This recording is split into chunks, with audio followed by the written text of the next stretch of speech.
Hello, everybody. Hello, good evening, everyone. Hello. I think I got it right this time. Hello, everyone. Welcome. Good evening. Let me just turn down the music a bit. Hello, good evening. If you are here, please go ahead and businesses, hiring can take a long excuse time. me. Please go ahead and say something in the chat. Hello. Where are you guys chiming in from? Thank you so much for joining us tonight. All right, there you guys go. All right. Hello, Denicia. Hello, Andre Jones, Edwin, Harley. Yeah, so excited to have you guys here. Yay, how exciting. Hello, in Truth and Love, Diana, Harley. Need this so bad in Dallas. Yes, I understand. Baltimore. Hello, everybody. From Indiana. Okay. Michigan. I'm so excited to have you guys with us today. The DMV. Okay. Hello, everybody from Florida, Houston. All right. Well, I'm so excited to have you guys here. I don't want to spend too much time on the preliminaries because we have so much to cover today.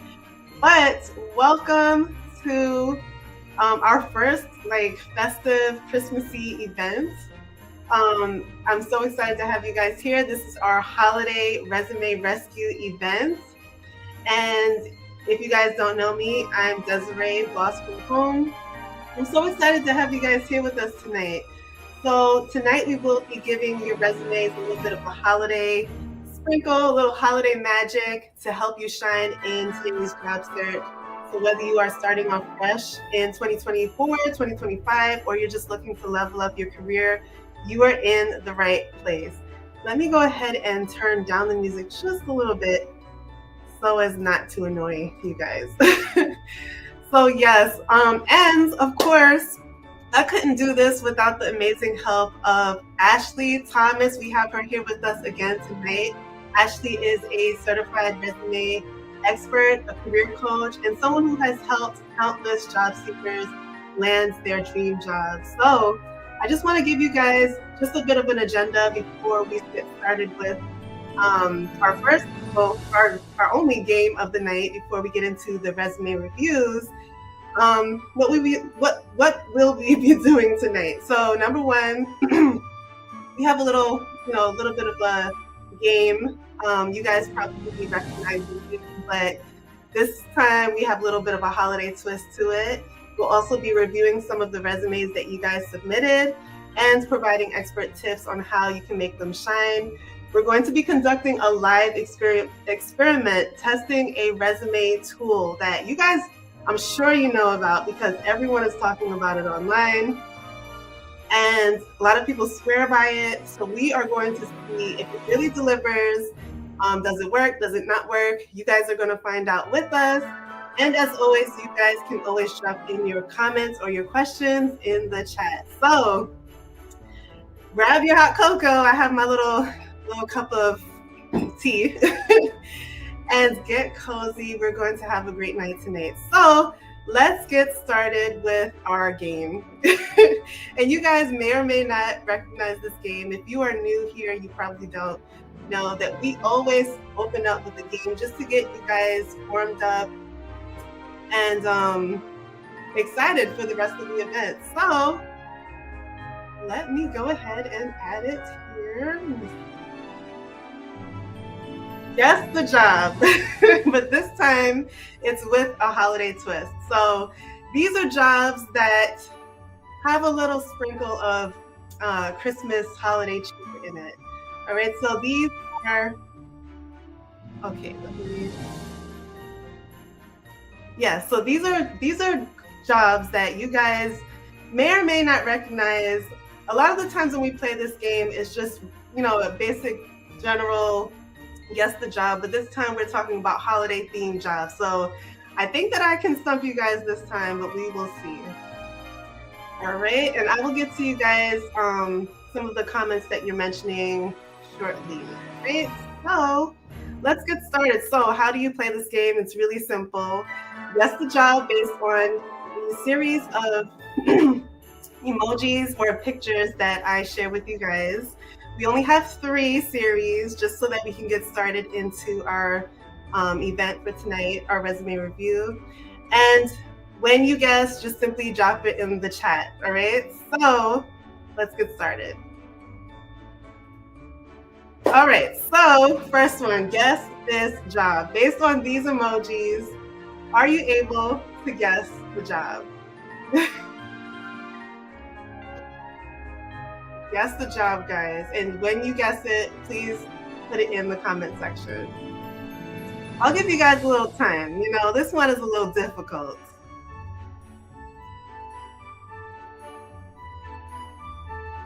Okay, Santa, that's a good one. I mean, anybody else? Any takers? Santa Claus? No, it's not Santa.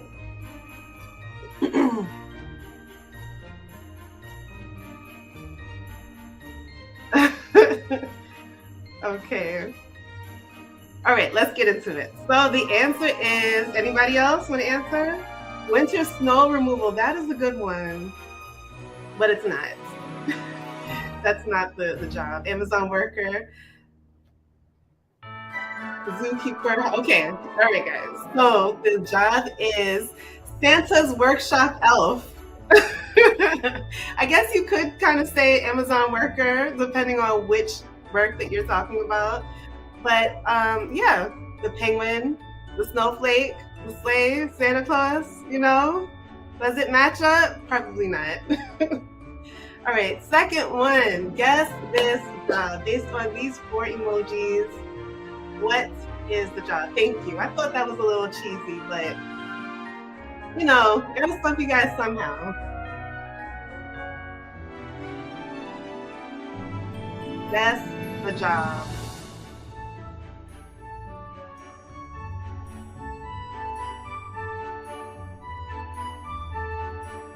Anyone?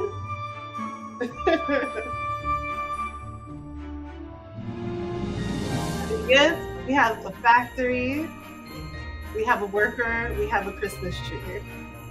Not construction. Okay, all right, okay, I see you.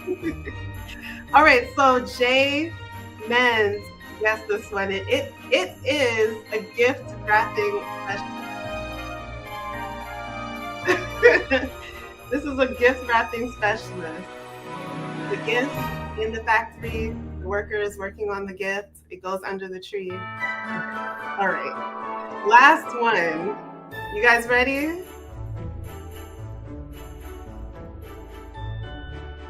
All right, so guess this job. This job can be done at any time of the year, but it's a little bit more fun during the holiday season. So guess this particular job. I'll give you guys just a little time.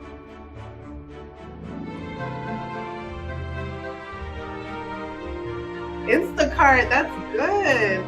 Okay.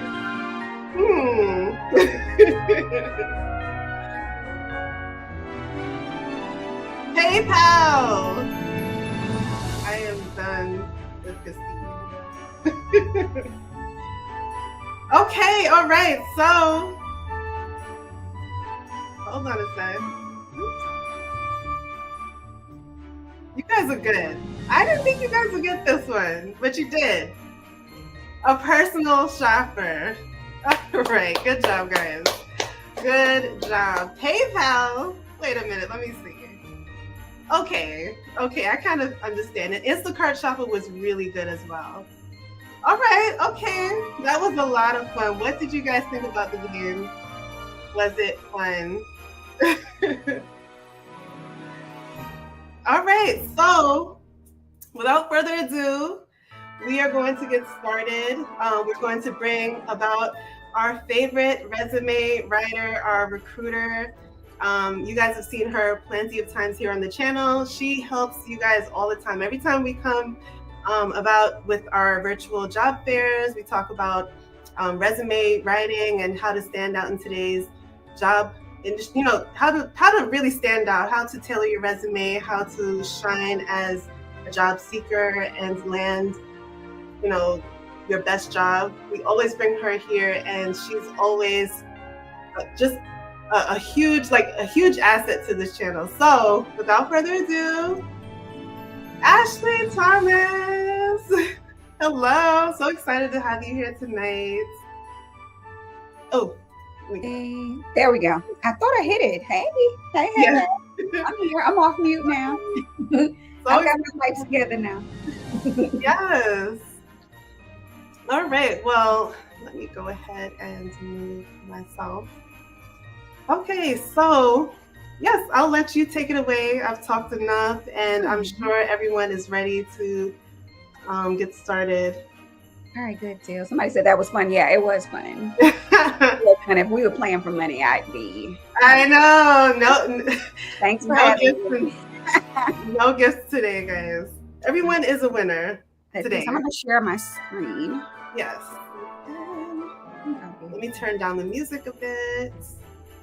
Thank you guys for being here. So we're going to get started with our resume reviews and just hear from our friend Ashley Thomas. And if you guys see me go in and out, it's because I'm dealing with some behind the scenes stuff. So yeah. Right. Oh. All right. Can we see? There we go. All right. All right, cool. So I'm not going to be able to see you guys, but I'm going to have my phone so I can see the chat. I think I can still see the chat from my phone. Okay. If not, we're going to roll with it. You're going to help me out. So it's yes, absolutely. I've got my eye on the chat. Excuse me. So the first thing we're going to do, so we're doing resume rescue, and I'm going to teach you guys some AI secrets, as well as some insider recruiter secrets when it comes to reviewing resumes and also building your resume using AI. Because there's a lot of people, who say, well, you don't have to pay anybody to write your resume. You can use ChatGPT or, or whatever to write your resume. And that is true, but you still have to know what you're doing. Because we 100% can tell whether or not you've used AI, especially when you haven't done any modifications to it. We can tell it because they all sound the same. And you have to think about it. If you are using the tool and just copying and pasting straight out of the system, what are other people doing? So you have to assume that other people are going to look just like you. So we're going to talk about all that stuff, but first we're going to do the resume reviews. I'm going to go through this really quickly. I want to talk about what recruiters are actually looking for when they review resumes.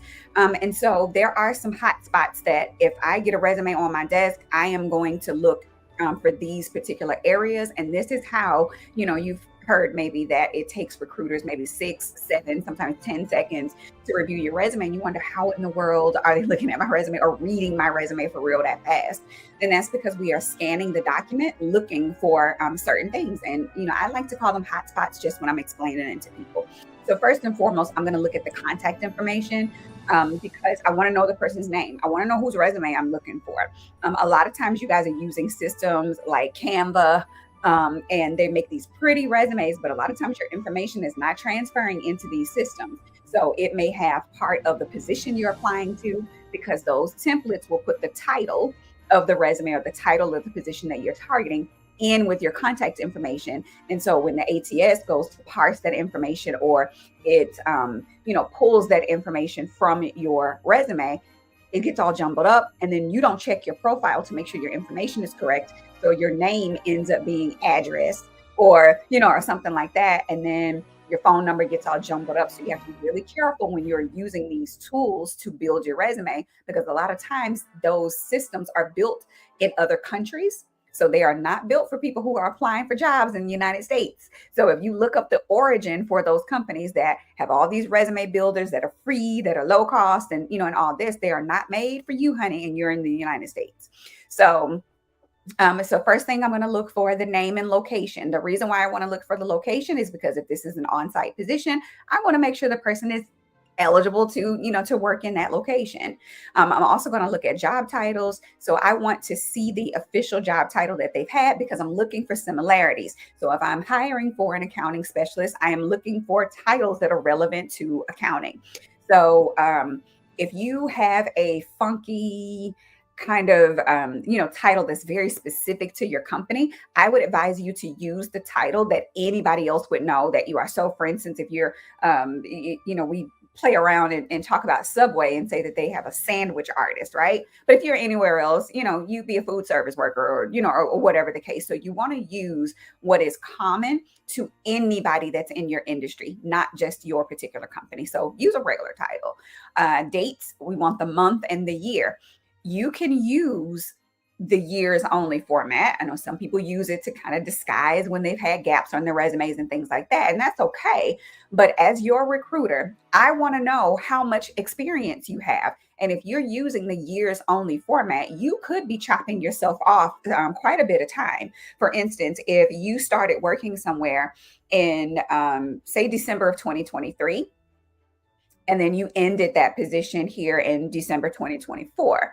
Well, if you put, or say that you started in January 2023 and you ended in December 2024, by putting 2023 to present or 2023 to 2024, that looks like you've only been there 1 year. So did you work 1 year during that time, or did you work 1 month? Because even from December to January of 2024, that's 2023 to 2024. But if it's January 2023 till December of 2024, that's almost 2 years. So you could be chopping yourself off up to 1 year, of employment by just using the years only format. And then also it's going to create questions for the recruiter. They're going to say, okay, well, when did you start, in that time? So I've written resumes where I use the years only format, especially if somebody's been somewhere for quite some time. It doesn't really make that big of a difference. But when you've had short-lived roles, you want to get that credit for the time that you've worked at those positions, because a lot of times that determines how much money you make.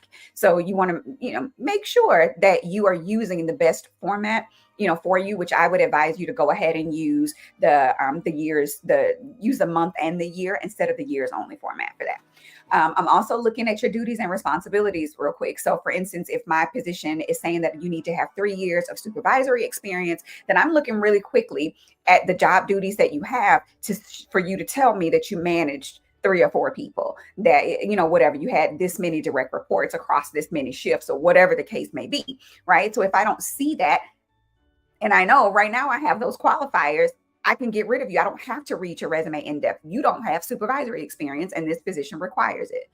Same thing with education and certifications. If I'm looking for somebody with a PMP and you don't have a PMP, and my hiring manager has told me, even though I know you probably can do the job without that PMP, you still can be a project manager. You still can, to be a good accounting manager without that accounting degree, because you worked in accounting already. But if my hiring manager is a stickler for that particular degree, there's nothing I can do as the recruiter. So I can try to convince them all I want to, but I've probably already done that in the intake call before that position was even posted. So if you don't have the degree, I can skip and go to somebody else. Right. Same thing with the skills and the strengths and your accomplishments. If I'm not seeing the things that I need to see in that position just at that glance, then there's no point for me to read everything in detail. Now, the 6 seconds or the 7 seconds or whatever you want to call it, that is what I look at the resume when it comes to that first initial pass of your resume. By the time you're interviewed, that recruiter has probably looked at your resume anywhere from 5 to 15 times. And that's because we're looking at it for different things. And we also are gathering what conversation we're going to have with you, where we're going to dig. We're trying to make sense of why you left this job and went to this job. So we may be referring back and forth to your cover letter if you've submitted one. And we not necessarily are we going to read every single cover letter. We're more likely to pass that information on to the hiring manager. So when you hear people say that nobody reads cover letters, so I'm not going to bother submitting a cover letter, there's a couple reasons for that. And that's because, one, you're copying and pasting information. You're using cookie cutter information. And so there's no point for me to read it because I've been there, done that. I've been recruiting for 20 years. Baby, what are you telling me that's different than anybody else? So if I'm not seeing that, in the first line of your, of your cover letter, you're starting off boring. I don't have a reason to read it. Plus, as a recruiter, I'm looking at volume, right? So I may have 300-400 resumes that I need to review. I don't have time to read your cover letter. So I think that's where that story is coming from. But you may find some hiring managers of mine loved to see a cover letter. Some hated them. You're never going to find a group of recruiters, a group of hiring managers, a group of companies that are going to want the same thing, ask for the same thing, require the same thing, whatever it is. Everybody does it their way, So I would rather submit a cover letter and have it not be necessary than not submit one and then find out later that somebody who did submit one and they told this fantastical story that they were able to convince the hiring manager to interview them. And I could have done the same thing. Like, it's just not worth that chance. Same thing with thank you notes.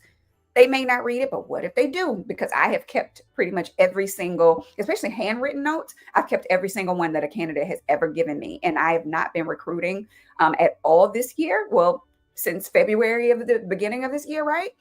I still have my handwritten notes that people sent me. I still have them. So for everybody who says they don't want them, there's somebody at some company they want your information. They want to see it. So if that's something that you can do to differentiate yourself, go ahead and do it. All right, moving right along. So this is my first resume. So this resume was 3 pages long. That's why it's in columns. This is not what the resume looked like. I put it all on there so we can get it all on one page. Okay. So this person did not submit this resume this way. This is page 1, page 2, and then page 3 on the last column. All right. So first and foremost, this resume is, it's very basic. I can right away, without even seeing the email address, I knew this was an Indeed resume. Mm-hmm. Because all Indeed resumes look the exact same, and Indeed does nothing to help you present yourself in the most favorable light when it comes to building your resume. So be careful when you're building those Indeed resumes, thinking you're going to take the easy way out and it's going to help you, produce a document that's great, because it's not. You can tell them a mile away. So this individual has worked for quite some time, but has jumped around a lot. So that's what I'm talking about. When I'm looking at those dates, I'm looking to see how long this person was at these jobs. I want to know whether or not these were part-time jobs, whether they were full-time jobs. So that's just what my eyes are drawn to initially. Right. I'm just looking like, they haven't really worked anywhere, any considerable amount of time, especially not recently. They have listed their high school on there when that's not necessarily, especially when they have a bachelor's degree. So when you have a bachelor's degree, it's not necessary to put any other education that came before that. Right. If you have a master's degree and your master's degree, you can list that along with your bachelor's degree. But once you have a bachelor's and associates or any amount of college, it is not necessary for you to include your high school information, because you had to have a high school diploma or GED to even get in college. So that's going to be understood. And plus, you never put your dates on your education if it's further back than 10 years. You never do that, because that's how you open yourself up to ageism. Same thing with the positions that you list on your resume. Do not list positions that are further back than, say, roughly 10 years. And there are exceptions to every rule. I'm just giving you the standard. But there may be exceptions to every rule, especially if somebody has worked at the same company for, say 20, 25 years, right? You want to list those positions that are still most recent, but you can put in another section like early career. You can create an early career section the same way you have work experience, the same way you have a skills section. You can create a section called early career, and you can list those other jobs without the dates. Okay. You can just put a number of years that you worked there, or, whatever puts you in the most favorable light possible. And usually that's not going back further than 10 to 15 years. I would assume that this person is applying to customer service jobs, but they had an opportunity to sell themselves way up at the top of their resume. And they said, I have worked a variety of jobs in my lifetime. All of us have. Most of us have, right? So that's not something that is differentiating you. So anything you list on your resume, it has to show why you are a step above everybody else. That's not telling me that you're a step above. Most adults have worked a variety of jobs in their lifetime. And then it says most were aimed at customer service.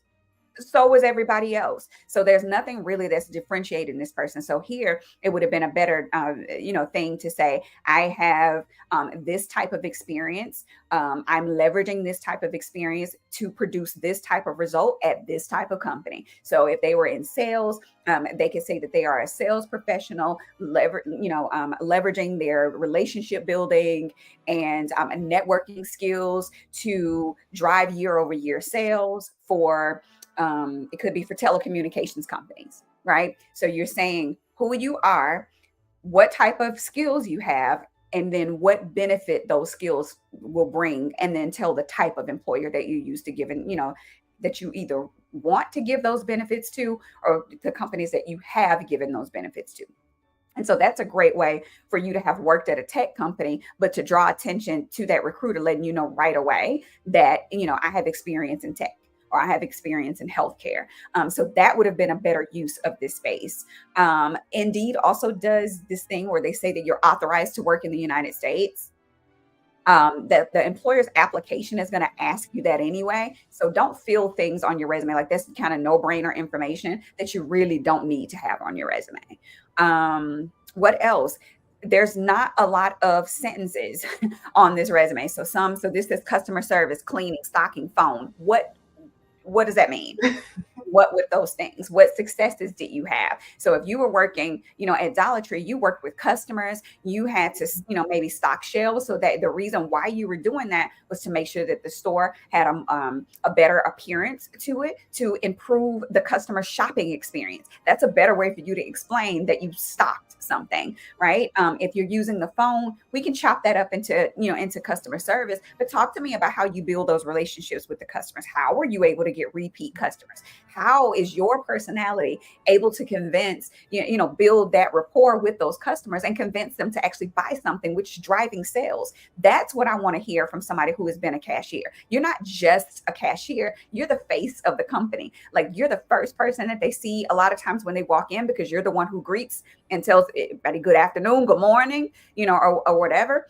You're the person that I'm going to come to when I can't find something in the store. I'm going to find the cashier. I'm going to walk up to the front desk and ask, where do I find, such and such, right? So a cashier is very important, but you're limiting yourself to 4 words, to 4 descriptors. Like, that's not really telling me anything. So you're missing a lot of opportunities to really sell why somebody would want to hire you, because no matter what position you have, I don't care if it's part-time, I don't care if you're making $5, $6, $7 an hour, it does not matter to me. You provide value, and you have to remember that. All right. Same thing, this position, let's see, so going back maybe 20 years, civilian contractor, anything from that point forward probably can go. I could say even maybe the customer service position, maybe at Target. I would say from there on back, that could be minimized in the early career section and kind of even removed from the resume in general. Now, as far as these skills that are on the resume, see how much space they're taking up, because this is the 3rd page of somebody's resume. And you see, I have all these pages of this resume, but it's not really saying much, because it's really just giving me a one-liner saying, okay, this is what I did at work. And that's it, not giving credit to anything that they did that was successful. So in the skills section, there's a lot of skills here, but we have to make sure that we put that list tight so that it's not taking up an entire page. So you could have listed that more so in a paragraph with commas in between it, not to take up this much space. So there are a lot of things that probably can read removed to give you more room to, to breathe and to talk about the things that you did well. So I'd like to see this person stand on business and tell me what you've done that's good. What are your supervisors saying that you did well? What are the customers coming in these stores asking for you? If that's the case, let's talk about some of those things. I want to see you, walk in that confidence, because confidence is what lands interviews. Confidence is what lands jobs. So I want you to be more confident in how you explain the things that you do at work. And, think about it from if you're having trouble developing, those accomplishment bullets into, talking about the things that you've done well at work. Think about what blows up if you don't show up. What will blow up if I don't show up? What doesn't get done if I don't come to work? All right. Well, the shelves don't get stocked. Well, what does that mean when the shelves don't get stocked? The customers don't buy anything. So you are doing something. You are stocking for a purpose. You're running the cash register for a purpose because you have to balance your till. You have to do all of that to make sure that the company's money is being optimized. That you are keeping a friendly demeanor. There's so many opportunities here to be able to sell what you can do from a customer service standpoint, which could take you from making $12 an hour to making upwards of $100,000 being a customer success manager with the skills and the education that you already have, right? But this is not a $100,000 resume. This is somebody who makes $12 an hour. This is somebody who I would look for that type of position because you're not able to sell yourself yet. You don't have the capability. You haven't done anything, right? And if that is not true, revisit the resume, beef it up, think about the things that you've done by way of accomplishments, and let's roll with it. Let's get this money. Let's get this money. I love that. Because it's out here to be made, Desiree. Yeah. Like, with the skills that this person already has, you still go and do customer success, representative, any type of job like that, and probably double or even triple the salary. But it's all about how you frame it. It's all about how you show up on paper. It's all about yeah. All right. So now I see this resume. I'm not really sure what kind of job this person wants for real, just at first glance of the resume. So now I have to actually read the summary to figure out what type of job. So it's customer service, administrative support, data entry. All right. So I see that they're fluent in English and Spanish. That is an awesome thing to add to your resume because people do pay premium salary sometimes for individuals who are bilingual. So I do like that. What I would like to see is, since you have a wealth of experience in customer service, admin support, and data entry, what is it that you're going to do to benefit the employer from that? Are you going to bring in more customers? Are you going to build stronger relationships? Are you going to drive sales some type of way? Are you going to improve operations? Are you going to streamline processes? What is it that you're going to do to benefit the company? How do you add value because you have experience in those areas? I would like for you not to put Microsoft Office and G Suite and your technical skills like that if you're trying to sell the admin support or if you're trying to sell the customer service or data entry. Even though those are relevant skills, I want you to use the summary of the resume to really sell the value that you bring to that particular employer. And then you can create like where you have the skills section, you've got the information there too. So it doesn't need to be up here. It doesn't need to be. You need to use that section because everything you put, you're telling me that this is the most relevant information that you have. So I want to make sure that I see what your value is. What are you telling me that you can do? And I'm looking for that theme for you to demonstrate that stuff throughout the resume. So in your first position, you were a director, but I don't know if you supervise people or not. It doesn't say that you did, so I'm going to assume that you didn't. And then again, these short little bursts of bullets, even though you want to keep them short and concise, you still want to be able to tell a story with your resume. You want to tell, what were you hired to do? What challenges did you face? How did you fix those challenges? Who did you work with? Did you do any training? You want to be able to answer all of those questions. So a lot of times you guys are getting passed over for these opportunities, not because you lack the experience, it's because you lack the ability to explain your experience. That's what it is. It's not that you're not qualified. So that's why when I hear a lot of people say, but I'm qualified, I know I'm qualified for this job. Yeah, you know it, but I don't know it looking at your resume. I don't know it because you've left so much to be desired. I can't tell whether or not you worked on the process, the project, and you streamline the processes to make operations more smooth. I don't know. You just said you prepared lesson plans. That's it. I don't know how many students. I don't know. When you say you manage client correspondence and track records, what correspondence? So there's a lot of questions that this resume is creating for me. And that was the same trend throughout the resume. And again, we got this long list of skills when it could be, condensed into a short, little section or box where you use a bulleted format and there, you don't take up as much space because there's no reason why the skills on your resume should take up half a page. Mm-hmm. Should be the place where you're listing your accomplishments, where you're putting, information that I really, really want to see. And all right, do you have any questions before I go to the next resumes? If not, I'll keep going. I wanted to comment on the previous one. I know that a lot of times when it comes to the skills section, the resumes that I receive, people want to talk about, like, they want to list attention to detail, problem solving, but Mhm. that's not exactly, you listing it is not exactly telling the hiring manager or the recruiter that you have that specific skill. That's more so something that can be proved. And you can Mhm. even prove it within the work experience by providing different examples as well. Right, exactly. Because if you say that you have attention to detail, but then you didn't list any details on Right. the resume. So, so something like that, I would, talk about if I were to interview this person, I would ask, why did you list attention to detail as one of your skills? And there's not a lot of details on the resume. So, can you fill in some gaps for me? I'm going to ask all those questions. But 9 times out of 10, depending on what somebody else's resume looked like, this resume wouldn't make it. Mm. It wouldn't make the cut, even though this person probably has the most experience. They probably have the better, maybe even the better work ethic, but I don't know that because how they presented the information is just left so much information. I can Mhm. also see that they have a degree. Um, and so in which all of those things are good. They didn't put the, too much emphasis on, on those types of things, but there's just a lot of stuff that's left out. And I feel like they're not giving themselves, again, just like the previous resume, not giving themselves credit for the work that they've done. Again, Okay, what will blow up if I don't show up? right.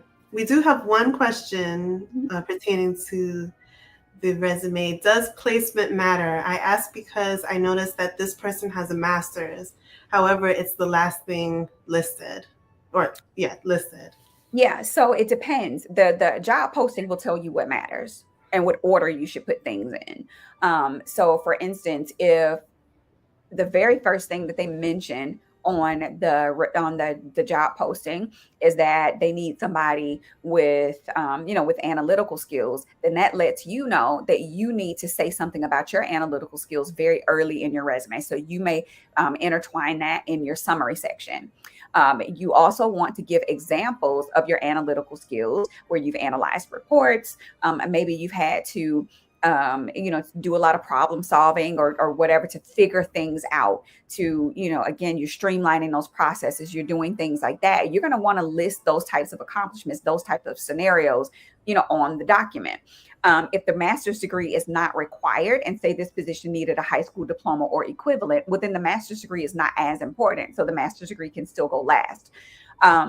Education typically goes last on the resume just because your experience is more important than your degree, even though they may ask for a degree and say that it's required, right? The experience you have is what they're going to, care more about than say that degree, because they may make an exception for the type of degree that you need to have, even if they say, okay, they prefer to have somebody with a master's degree in business. Well, if you have a master's degree in computer science, right, but you have the exact skills, that they're looking for, that's probably an exception they're going to make because your experience is spot on.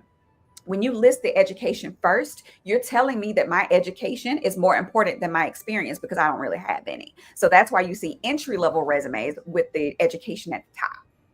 And that's because they don't have a lot of experience. They may have, only worked at Target, for a year or two while they were in school, and they're trying to get a job in IT. So they're going to list that IT degree first because that's letting the person know, like, hey, I've worked in customer service, but I've got this IT degree and I'm trying to use it. That's what that signals. So when you put that, especially a criminal justice degree, when you're applying to customer service, admin support, and data entry jobs, and you put that, criminal justice degree at the top of the resume, now you're putting it in my face that you've got an irrelevant degree.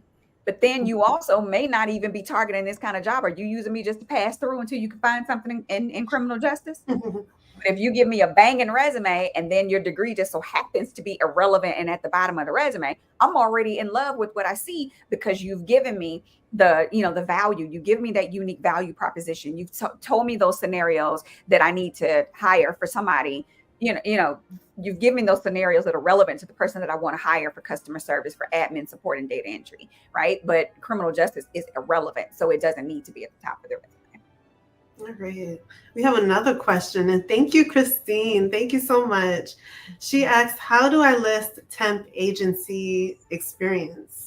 Just list it as contract. You can list it. It depends if you had multiple assignments under the same temp agency, then you would list that as one listing saying that you worked for the temp agency. And then you can just say various assignments or various, customer service or clerical or whatever lane you're in, right? You put those assignments, or you can put just your main position title. So for instance, I had contract jobs, but I was a recruiter, but I had contracts, right? So I would list that same employer, which say Express Personnel, right? So I would list that agency and then my title would be recruiter, but in parentheses, I put contract. So they would know that those were contract assignments. And so I may, excuse me, in explaining the work that I do, I can say accepted multiple, temporary placements doing blah, blah, blah, right? So I'm telling the story to the recruiter about what happened.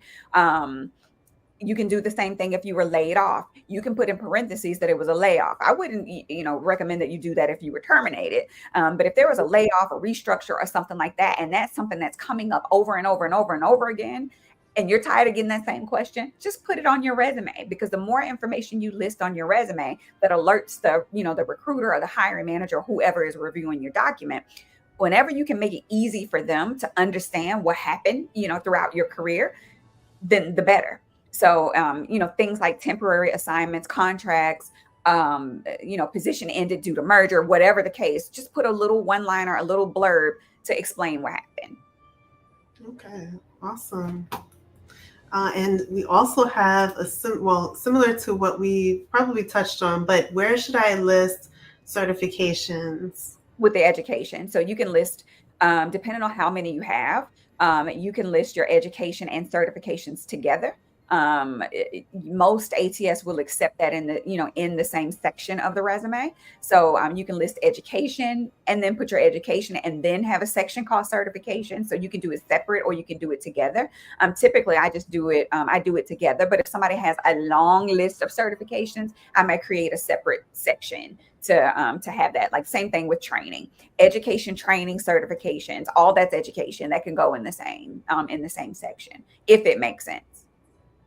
Okay. If it looks jumbled and it's a bunch of information, you may want to split it up. Right. All right. So let me, how do I take this off? There we go. Okay. I'm sorry. One more question. How do we send our resume for you to review? I didn't want to not see that at the end of the session. Oh, okay. Yeah. If you want me to review your resume, then I will have my contact information on some further slides so that you can book a call. I do offer critique sessions where somebody will they'll send me their resume, but we'll have a 1-hour Zoom session. It's a recorded session. It's live. We'll go back and forth. I'll go through your resume line by line, telling you everything that you need to change. And then you get the recording. I give you an opportunity to make adjustments to that resume, and you send it back to me. I clean it up with some light editing. You're not going to get a whole bunch of bells and whistles and all this kind of stuff. Typically, I will share my template that I use as kind of fill in the blank for someone who does not have. So you say your resume is in the condition that these resumes are in, then I give you a template and you can just do fill in the blank based on the information that I've given. So that is a resume critique that I offer. Otherwise, you do a 30-minute call with me and we just talk about a few little things that I see, little nuances, but that is not a session where I give advice. That is a session for you to find more about services and things like that. So you may want to consider that. But yes, if you let me know, send me a message, let me know that we talked on this, on this call. I may do a little bit something extra in that session, but typically that 30 minutes is just for us to get to know each other, to make sure that we want to work together. But you can book a critique session directly from my calendar. Absolutely. And I do have Ashley's information in the description box. I tried to remember to include that. So I've got her website, her LinkedIn profile. So you guys can see that for now, at least. Yes, and connect with me on LinkedIn. It just, you don't have to worry about sending me a note because I know sometimes that takes credits. You only have so many personal notes that you can send on LinkedIn. So, yep, just send me the request. If you don't look like a bot, I will accept you. Yes. Yeah, I'm not that discriminatory when it comes to adding people on LinkedIn. Don't be a bot, people. All right, we have a few other. All right, so we have this question here. What would you do? And thank you, Christine. You are blessing us tonight. Okay. What would you do if you were out of the workforce due to illness over 5 years and also helping a family member with PTSD? Yeah, so you can put a one-liner on the resume that says, you know, from this day, this year to this year, caring for family member. Or, I took you can, however long you want it to be, it definitely needs to, it could be a sentence. It really don't have to go into a whole bunch of detail about everything. But yeah, you can put that on your resume just as a one-liner. You could put it at the beginning of your experience section. So before you start talking about your experience, maybe right here. So since this is the first position, then it could be just a little one-liner right there in parentheses or in asterisks to say, took from 2002 to 2007 or whatever, whenever time frame this was, right, that you took off to take care of to care for a family member. And you can say, ailing family members, and that's it. And you don't have to go into detail, because we're not going to start asking you questions about illnesses and and stuff like that, because you start to get into sticky discriminatory territory, illegal territory. So so usually if you're saying that you're out and you cared for a loved one, you handled their estate, you did all of their stuff, and then you let me know in the meantime, I was enrolled in this type of training, or whatever the case, to stay on top of industry trends, or or whatever, something that you showed to be like, I wasn't just having a good time for the past 5 to 7 years. I can't remember. You said the time frame, but I can't remember, 5 or 7, however long it was. Yeah, you can say that what you were doing during that time, but I would keep it short and sweet, because it's really none of their business what you were doing, just to satisfy the recruiters and the hiring managers who may ask. Just say that you took time off to care for to give long-term care or something, because you want to emphasize the fact that you were doing it that entire time. Would you put that in the resume? And if so, where? Because I would put it at the beginning of the work experience, because that's where somebody's going to look, right? Because we're jumping to that section. You can put it even up here. This person got a lot going on, and we'll talk about that with this resume. But say, for instance, this was at this objective statement, you can put it right up under here, wherever somebody's going to see it. I prefer to put it in the experience section, because I'm going to jump to that section anyway to kind of look to see whether or not you're qualified. And if I see that note, there, and you can just put note from this, this year to this year, caring long-term, for several family members, or how, whatever you want to say, if it's a mom, it's father-in-law, whatever, whatever the case. You don't have to say that. You can say of a close family member. Awesome. Well, we have on that first page, because you can't always assume that they're going to make it to the second page. Right. Absolutely. And then I would assume also in the cover letter too, or would that be necessary? Yeah. So you can, you can provide a little bit more context when it comes to the cover letter. But again, I would just be brief and to the point, because again, you want them focusing on the fact that you have these skills and you're going to provide this level of value, not that you've been out of work for 7 years. So you don't want to put too much attention on it. You're going to touch on it real quick and move on to the, to the things that where you provide value. Right. Absolutely. All right, so Denicia, I believe she's got a question. She said, I have applied to a certain job more than twice and keep getting rejected. Does it matter if I were to change my email address? I mean, you can, but you kind of have to evaluate and, kind of look at your resume against the job posting, so you can assess why you're getting rejected. Because regardless of what your email address is, if your resume is getting rejected, your resume is still going to get rejected, even with the other email, if it's missing, those key competencies, those skills, that experience, that the hiring team is looking for.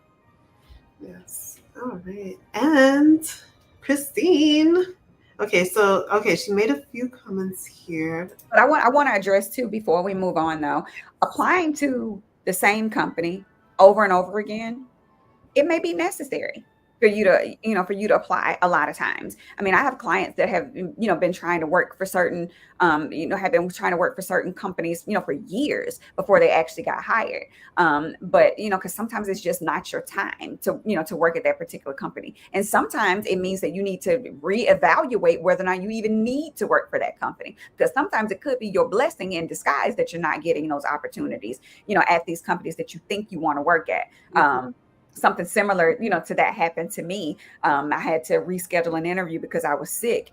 And then I had to reschedule it again. And then the guy stopped answering the phone to me. I cried my face off about that, because I just knew I had that job, because I knew if I could just talk to him, if I could just interview with him, I would get that job. And I ended up getting a whole other position. And by the time I started at that company, I don't think I had been there quite a year yet. But I moved. I was going to move anyway, because, that job, and then also the job that I got, was here in Birmingham. And I opened a position, and that guy applied to it because his company went out of business. So wow. the fact that I spent that time, because I had been laid off. So, my self-esteem was like, yeah. So, yeah. And I thought something was wrong with me. I was like, oh my God, I'm not, how did I mess up this opportunity? I was beating myself up, for being sick. I mean, I actually had pneumonia. So it wasn't like I was just like, I got a little cold, I'm just not going to go. Like, no, I was really, really, really sick. And he didn't even give me a chance. Like, he just ghosted me. He would not respond to my emails. He wouldn't respond to my phone calls, nothing. And it was just crazy that he ended up applying to the company where I was working, because I love how things just come full circle. I was like, okay, God, I'm going to pay attention. Okay. You told me not to worry. I still was worrying. I see now why you blocked that for me. And I'm grateful, because what would have happened if I had uprooted, moved, all the way here, and then had nowhere to live because I don't have a job, so I can't pay this rent. You know what I mean? So, yeah. So I think about that. Yeah, that happened quite some time ago, almost 20 years ago at this. No, it wasn't almost 20, maybe 15. It was like, maybe about 15 years ago, because that was what, 2007. So yeah, that's what happened to me. Like I said, I cried my face off about that job. Yeah. And it turns out that company was going out of business. Yeah, rejection is protection. Laid off twice in a row. So yes, I love that. So anywho, I mean, not for him, but right. Did he get hired for the position? No, he wasn't. Okay. Yep. Wow. And that's another thing. HR folks out here making mistakes too, because he was in HR. Oh. And was not qualified for the position that he applied to. But that's what happens. We get these resumes, we see these jobs, we're just desperate for work, and we're tired. So we just go in and start rapid firing and applying to any and everything without making any adjustments to the resume. And he, like I said, he was not qualified. I didn't have any hard feelings. So I would have interviewed him. And I told my manager kind of what was going on, and, to see whether or not we can get this guy an interview, or, or whatever the case. Like, would this be somebody? Because I didn't want it to be my personal feelings. Of course, that meant war for me, but I was like, you know what? I'm going to do the Jesus thing, and I'm going to go ask my manager, is this somebody that you would interview? And he was like, no, it's not qualified. He doesn't have this type of experience. The experience is way off. But again, that was an HR director applying for a training job and was not qualified because it didn't take time to update the resume. But anywho, yeah, stuff happens. Oh, we have questions. And you have dodged a bullet. So yeah. Think of research. Do your research. And that also reminds me, it matters so much how you handle each connection, because you just never know when you might have to go back to that person sometime later in the future, and they hold the key to where you need to go or where you want to go. So had he had treated you a little better, I don't know, maybe that story would have been. I mean, I don't know if it was karma or not, but like I said, I didn't necessarily have hard feelings, but I wasn't upset either that he didn't get it, because I'm like, you ghosted me, man. And I cried because of that. And, like I said, and I worried. I mean, it was a while before I got over that, because nothing like that had ever happened to me. Oh. And it was just something that, I was like, I will never forget that situation. Gee. Yeah. Well, thank God that I know that thing worked on out because I got that job, and I think I stayed at that company 8.5 years. Wow. So yeah, it was a much better opportunity. It paid more, and everything, and my schedule was better, so it was better. But at the time, I didn't see it. And I know a lot of people deal with that, just getting rejected and wondering, why is it me? And just really disheartened and even discouraged with their job hunt. But you guys can see right here. I mean, Ashley dealt with it as well. Yeah. As well as me, I mean, in the past. And here's the thing. So I don't ask for feedback when it comes to interviews. I don't ask for feedback. I don't encourage my clients necessarily to ask for feedback because, so just hear me out here. When you get that feedback, it's not like you get a do-over with that same company. So you're going to change who you are, what you did, right? To go and sell yourself to another company who has a whole other set of things as a reason why they don't want to hire you. Right? So who are you changing for? So unless you are getting that same feedback, that feedback to interview with that same team, same recruiter, same role, it may not be best for you to do it because I'm going to tell you, exactly why. I have had candidates that I have interviewed that did not get selected for a certain business unit. And then they ask for feedback, they get that. And then they interview with the whole other business unit who loves them for those exact same things the other business unit said was an issue. Wow. So had they changed what they said, they wouldn't have got that other job either, for the opposite reason of the other company. So if you go to these interviews and you know that you've done everything to sell yourself, that your resume is on point because you've had somebody check it, that you've been practicing on your interviews, that a lot of times it's a personal reason. You don't want to know feedback to help you improve. You want them to tell you why. You want them to justify why they didn't hire you. That's what it is, because that's human nature. That's human nature. We don't want, it's not that we want to improve. That's not what it is. I want you to justify why you didn't hire me because I know I'm a badass. Why didn't you hire me? Why didn't you pick me? Why wasn't I good enough? That's what that comes from. And a lot of times it's because we've been beat up and rejected over and over again.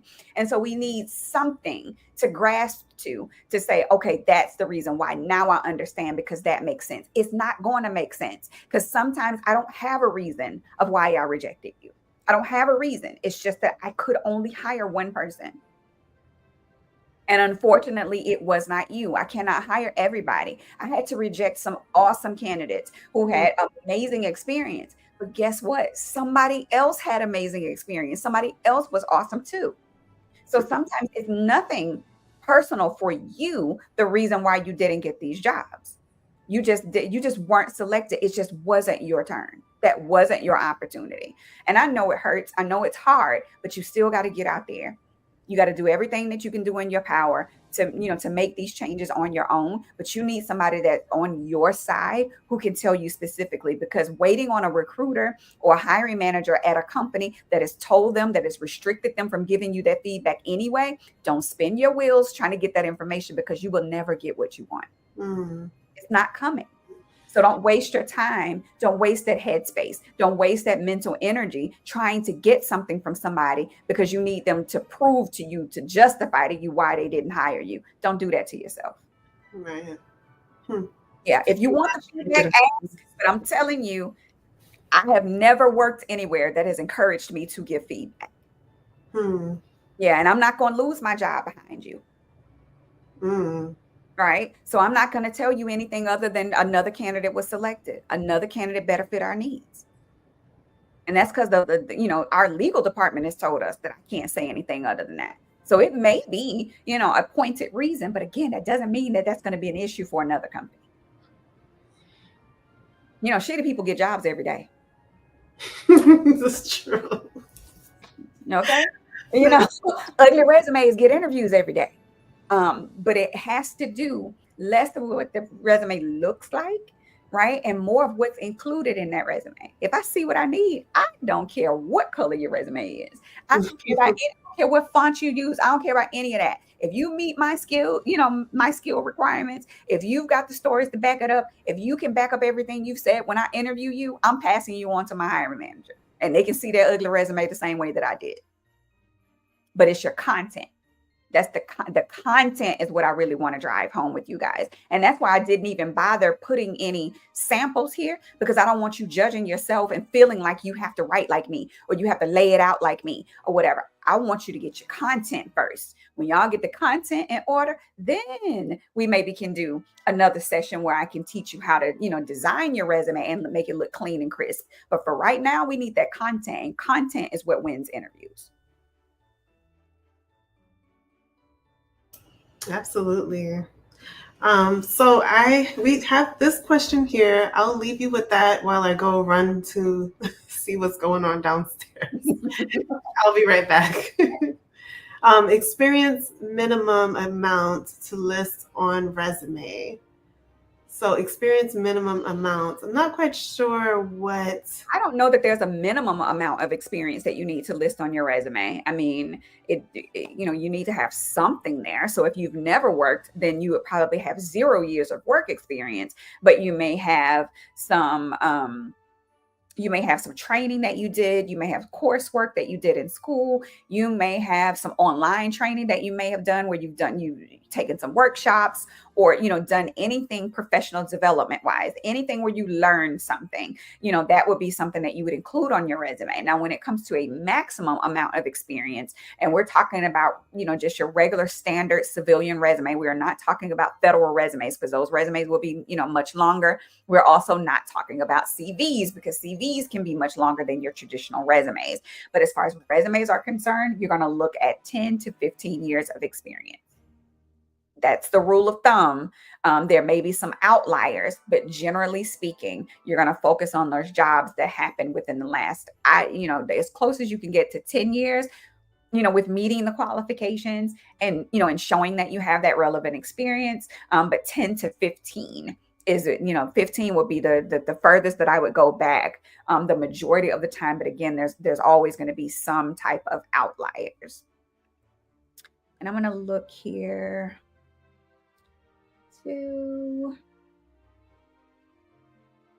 Okay, so someone else asked, let's see.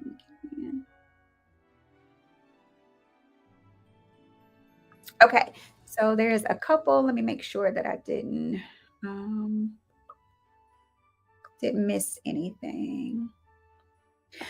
So Christine, yes, I do help with cover letters as well as resumes. So I am a job search coach. So I help with every piece of the process. So when it comes to your career marketing, I do resumes, cover letters, LinkedIn profiles. I also help you with networking, as well as doing a lot of research when it comes to, to those positions.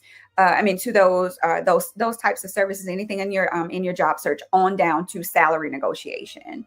Do you recommend a different format for work from home careers? No, it doesn't matter whether you're working from home or not. I still would use the same type of resume regardless. Now, I may mention as part of the location or whatever, or in the summer when I'm describing the position that it was a remote opportunity.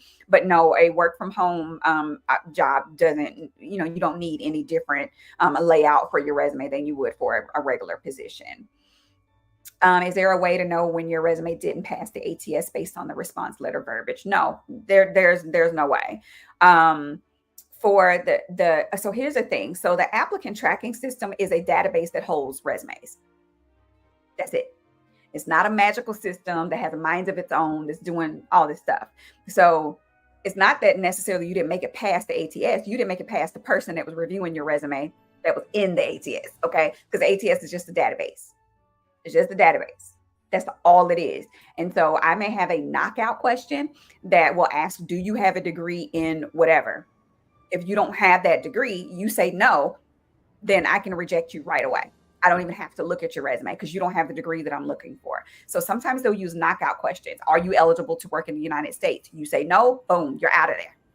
So the system is doing what a human has programmed it to do.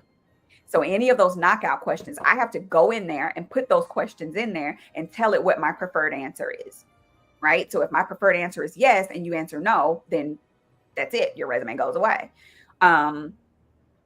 Most companies will have just regular form letters that just say that some companies will go like the company where, where I worked, I had different templates that I used based on the stage that the person was at.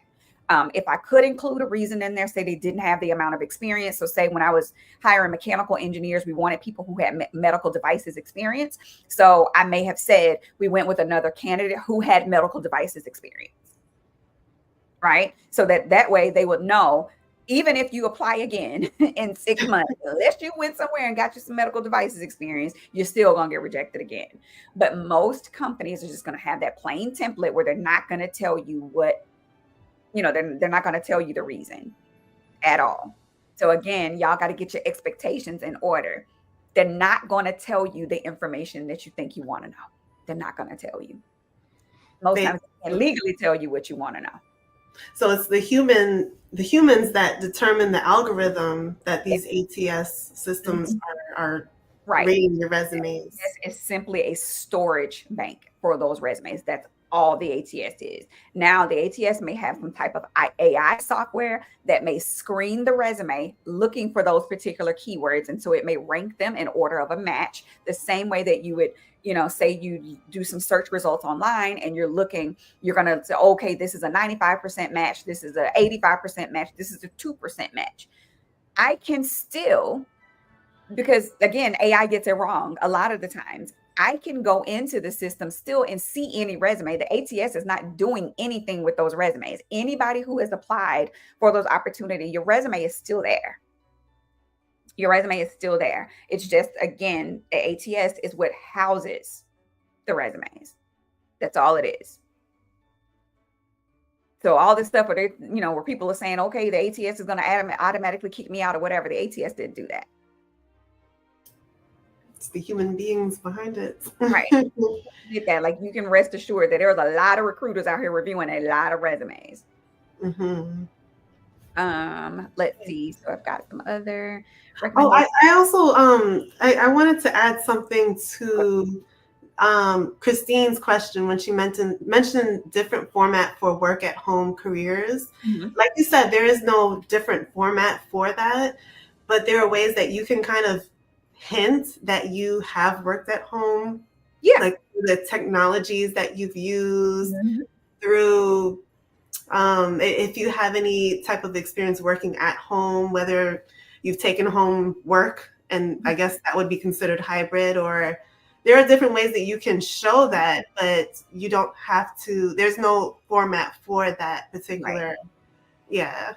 Yeah, absolutely. Like I said, I would put it in parentheses where it was, remote work at home or whatever, or you can say supported, XYZ department remotely, or whatever. However you're going to put it in there, you definitely can include it. Sure. I only bring that up because I heard that before on YouTube, and it's good to just address that. Yeah. Mm-hmm. Yep. Absolutely. Yeah. Do you recommend saying the salary desired? Is it okay to request the maximum salary as long as I have the experience and skills? Yeah. So before you start talking salary period, you need to do a salary survey and see what your skills are actually worth.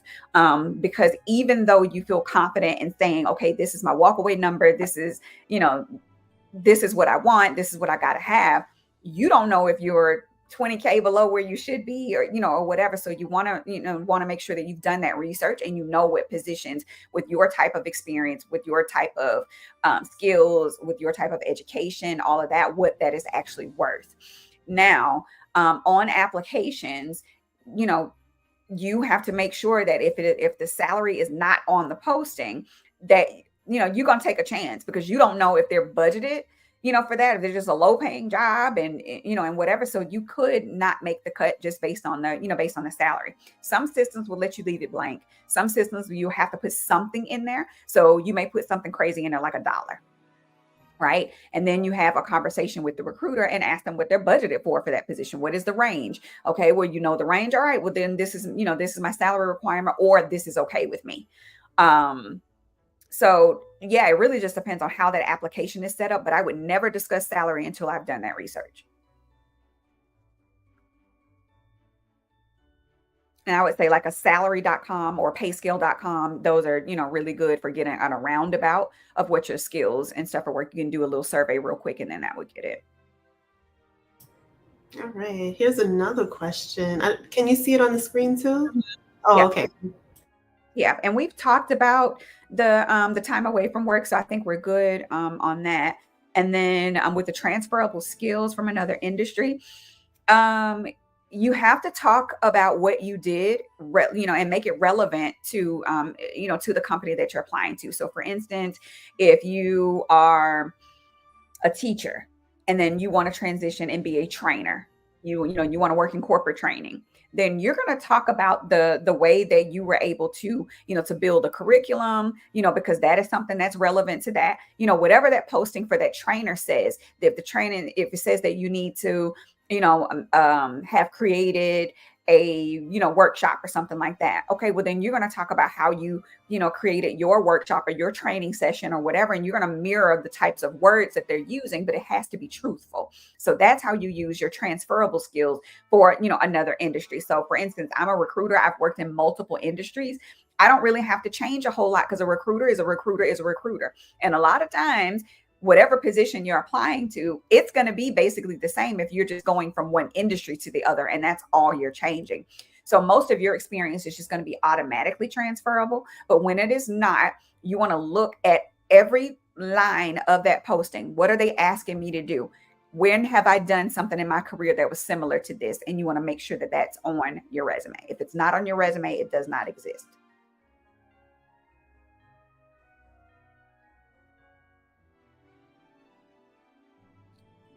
So any recommendations for who to list as personal references? You want to list your past supervisors or people who can vouch for your performance.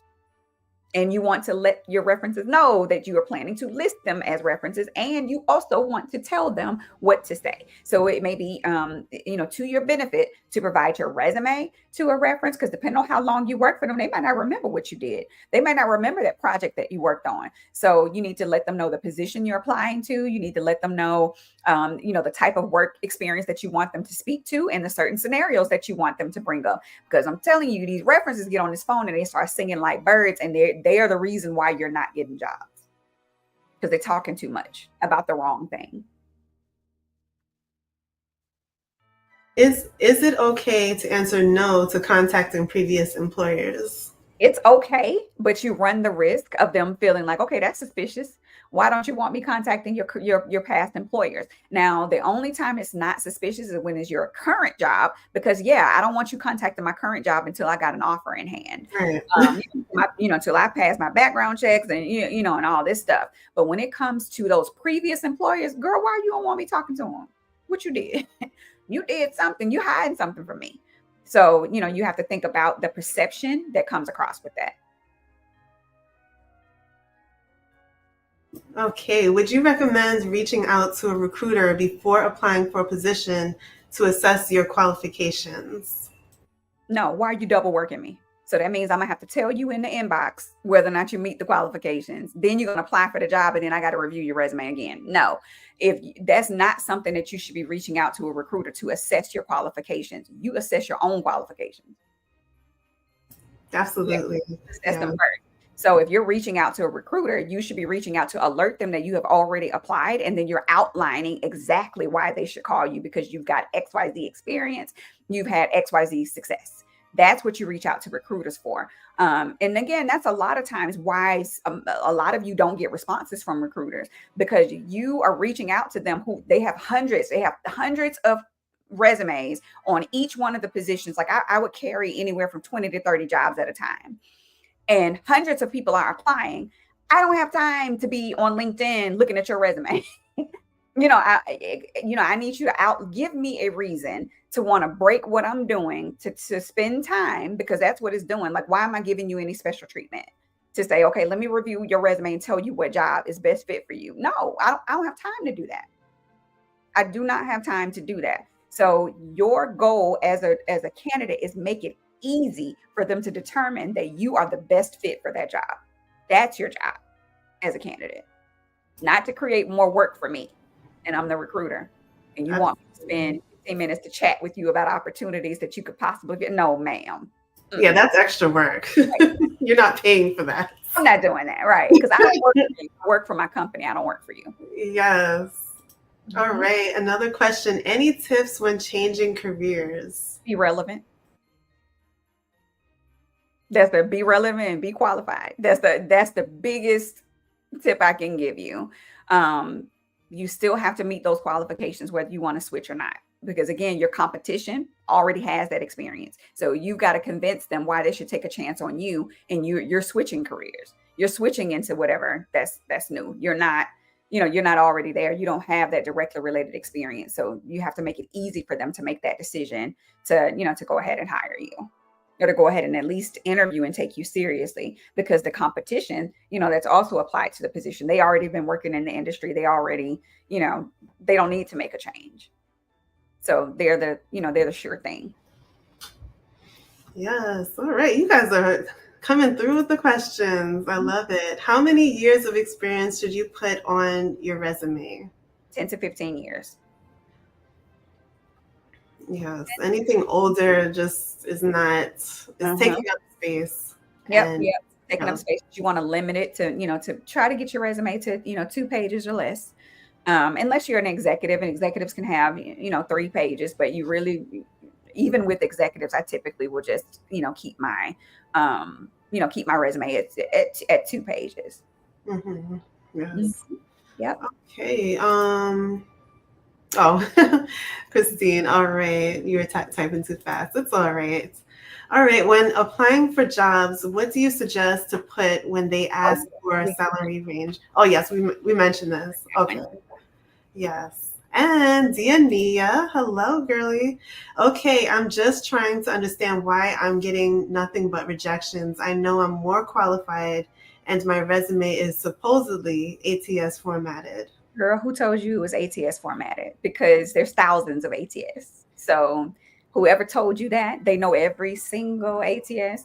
It's not about like a special format that you have to have for the ATS. It's making your information, laying it out simply so that it can be parsed by the ATS, meaning that the ATS can extract that information and fill in the blank for you. Most of your resumes, the ATS can read a lot of stuff. I mean, it's 2024. We don't even have those same issues that a lot of these career coaches and stuff, they still, be talking about ATS, not that a lot of scammers will say that they're creating ATS friendly resumes. But I'm like, but I would like to ask people, what ATS are you talking about? Which one? And they can't tell you because they've never worked in an ATS. They don't even understand how they work. So the ATS is really just, you are taking your document, loading it into the system, and it's trying to read the information that's on that document. So that's why I said you want to be consistent and you want to be concise in your formatting, just to make sure that everything has its place and that it can be extracted by the ATS to fill in the blanks of your profile. Because whatever resume that you upload, that's typically what I see as a recruiter, however you upload it. So it doesn't really matter. It just may not, your profile just may not be correct. I can see the document itself. So don't get caught up into this ATS format type thing. And I know that sounds crazy because I'm a resume writer, but I'm also a recruiter who's lived this life, right?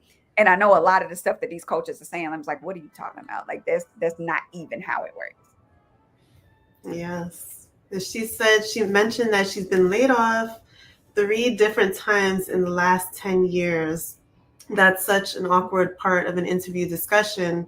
Even if I'm honest, 3 times, to me, that just sounds a bit sus. That's life. I've interviewed people that have been laid off pretty much from every single job that they've had, or they're stuck in a loop of contract roles.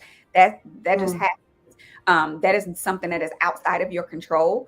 Remember this: control your controllables. There's nothing you can do about being laid off. They laid you off because they messed up. That was a company problem that you got laid off. That wasn't your problem. You didn't do anything to get laid off. And I had to come to that realization as well, because I felt like I sucked as a recruiter, because I'm like, dang, I'm a recruiter and I got laid off. Like, you got to be kidding me. But recruiters are getting laid off left and right. It doesn't mean that they're bad recruiters. It wasn't any fault of their own. How is it your fault that your company was going out of business? Your company mismanaged their budget. That's not your issue. That's not your problem. So the confidence that you have when you are speaking with individuals about your layoffs is going to determine whether or not I see that as a negative. There wasn't anything you can control. Yeah. What happened at this job? I was laid off. What happened at this one? I was laid off there too. When I was laid off, it got me again. Okay. What else? What else you got? Continue the conversation and letting and giving yourself an opportunity to explain where you make the biggest benefit, where you add value. I was laid off, but during that time before I was laid off, I was able to do this and this. You've got to be able to sell that, sell your opportunities. Those are opportunities for you to sell yourself. Either that's an opportunity for you to share what you've done, so don't just leave it at, okay, well, I was laid off and, and like, and I don't know. It just keeps happening to me. Mm-mm. No, don't do that. That's not your fault. It is not your fault that you got laid off. That's just something that happened to you. And again, like I said, 9 times out of 10, you could always trace it back to the company. They screwed up, not you. Not you as an individual. So you got laid off, but during that time that you were there, you were able to do this. You were able to get these things done. So always remember the good things that you've done and know that you can't own anybody else's mess. That you can't own that. You were laid off due to a restructure. There's nothing you can do about it. Because I'm pretty sure if there was something that you could have done about it, you would have done it. Yes, absolutely. Yeah, you had no control over that. Control your controllables. That's a good quote. Control your controllables. Yep, I got that from my therapist. Because listen, I'm telling you, these layoffs, this job market and stuff like that is weighing on your mental health, and you're the strong one, and you're trying to keep it all together. You're trying to, act like you're invincible, that nothing, phases you. You got this or whatever. You may got this, but you need to get some therapy too. We That's all very help processing the things, especially when things keep happening to us repeatedly. That's trauma. That's trauma, and you hold on to that stuff. And we can always tell in the interview when something ain't quite right about you. When you're mad, you're angry at the world, you're feeling sad about about whatever. That energy comes across when you're interviewing with people. So you got to take care of your mental before you can even think of spending the majority of your time at a job that's going to wear you down mentally even more. So take care of yourselves. Take care of yourself. This was the worst time of year for me. I was laid off on December the 15th of 2006. I had the worst Christmas ever because all I can think about is I don't have any money to give gifts, and I'm the gift giver. I get so excited about gifts that I forget that I'm supposed to be keeping this stuff a secret. I get so excited about it. So to take that away from me, and the fact that I was about to buy a house before it happened. You know what I mean? So that kind of stuff, it weighs on you. You need to get you some therapy. Get you some therapy. I know a lot of times we don't like to get therapy. We make it, we think something's wrong with us because we do that, but you need therapy. You need it, even if it's just to get some things off your chest in a safe space. A lot of times your parents don't understand. Your spouse may not understand because they're depending on you to go out here and get this money. They don't want to hear you complaining about what's happening. They don't care. They're just trying to figure out, well, we're going to lose our house. We're going to do all this stuff. That's heavy. That's heavy for you to carry. And then you got to go and put on in these interviews. Get you some help. Get you some help. Even if you think you're okay, a lot of times you can go through your insurance if you still have insurance. If you're on, public assistance or whatever the case, ask your doctor to make a referral so you can talk to somebody. Please do that. That was the best thing I could have done for myself. Because like I said, I was so down in the dumps about everything, and I was blaming myself for things that I had no control over. And I needed help to process that. I needed help to process it. Yeah. Even if somebody said, I need therapy money though. Yeah, you may need some therapy money just depending on who you're going to. But there are churches that offer things. These are just spaces for you to be able to release. There are programs that you may qualify for. Don't just chop it up that I don't have the money for, because I thought that too. And then I was able to tap into some resources that were able to get me some free and low cost services. So find it somewhere, reach out, get some support. Also, if you talk to your local employment agencies, that's what they're there for. That's what our tax dollars are paying. People are out there to help you, a lot of times free of charge. So churches, they tap into us. They tapping into these communities and not giving back because y'all not holding them accountable. Make them do what they're there for. Yes. Make them Yes, help you. it's a really good piece of advice. Absolutely. Don't offer the services, make them help you find the services. That's Mhm. what churches are there for. That's what churches are there for. That's what libraries are there for. That's what community centers are there for. Tap into it. Absolutely. Tap Yeah. into Yep. Even if you call these people, like you can't get food stamps, you don't qualify for all these things, call those places anyway, because they have places that they can refer you to. Mm. Sometimes they have partners, they have other benefits, they have coupons, they have vouchers, they have all those different things. Tap into it. Your tax dollars have already paid for it. Yes, guys. All right. All right. So we have another question. I think I got up to what we have there in the chat. But someone mentioned that I had a bad racial discrimination at previous employers. Should I just not include the employer and just list my skills? It depends. Like a lot of these questions are very specific. So without knowing the specific situation and seeing the resume, I don't know whether or not it would be creating an issue or not for you to leave something off of your resume or to just list skills. I'm not really sure what you mean by that. But there are different strategies that I use for clients that may be something non-traditional based on what their situation is. So, I would say if you want to, so maybe just, talk about some things and kind of map out a strategy or whatever, just, I do offer those strategy calls, in those strategy sessions. So if that's something that you want to do, because it sounds like you got a lot going on and you have, several questions and whatever. So there may be layers upon layers of things that need to be taken into consideration before you, absorb any of this advice. So I want to just make sure that I am, serving you in the right way. So if you want to, get on my calendar, you definitely are free to do that. Yes, absolutely. How to start a staffing agency? Can you recommend how to? Nah, I'm a corporate recruiter. I worked in-house at companies. I did not work at an agency. So I wouldn't know where to start with that one. That's like a whole It's a new whole world. other conversation. Do you recommend going directly to the company's website to apply for a career or apply on Indeed, Glassdoor, temp agencies? Right. I would go to that company site to apply simply because you can use the source and say, I found it on Indeed. But when you go to that company site, you're more apt to see a position that's actually open because sites like Indeed pull positions from sites. And so if I close that position, Indeed, it may take them a minute before they delete it. Same thing with LinkedIn. You want to be in that, apply on that company site so that you can make sure that that position is still, open and active. Do you feel like when you apply through Indeed that you're like just another, I guess, just another resume in the tall stack of other people who have applied straight through Indeed as opposed to doing it directly from the website?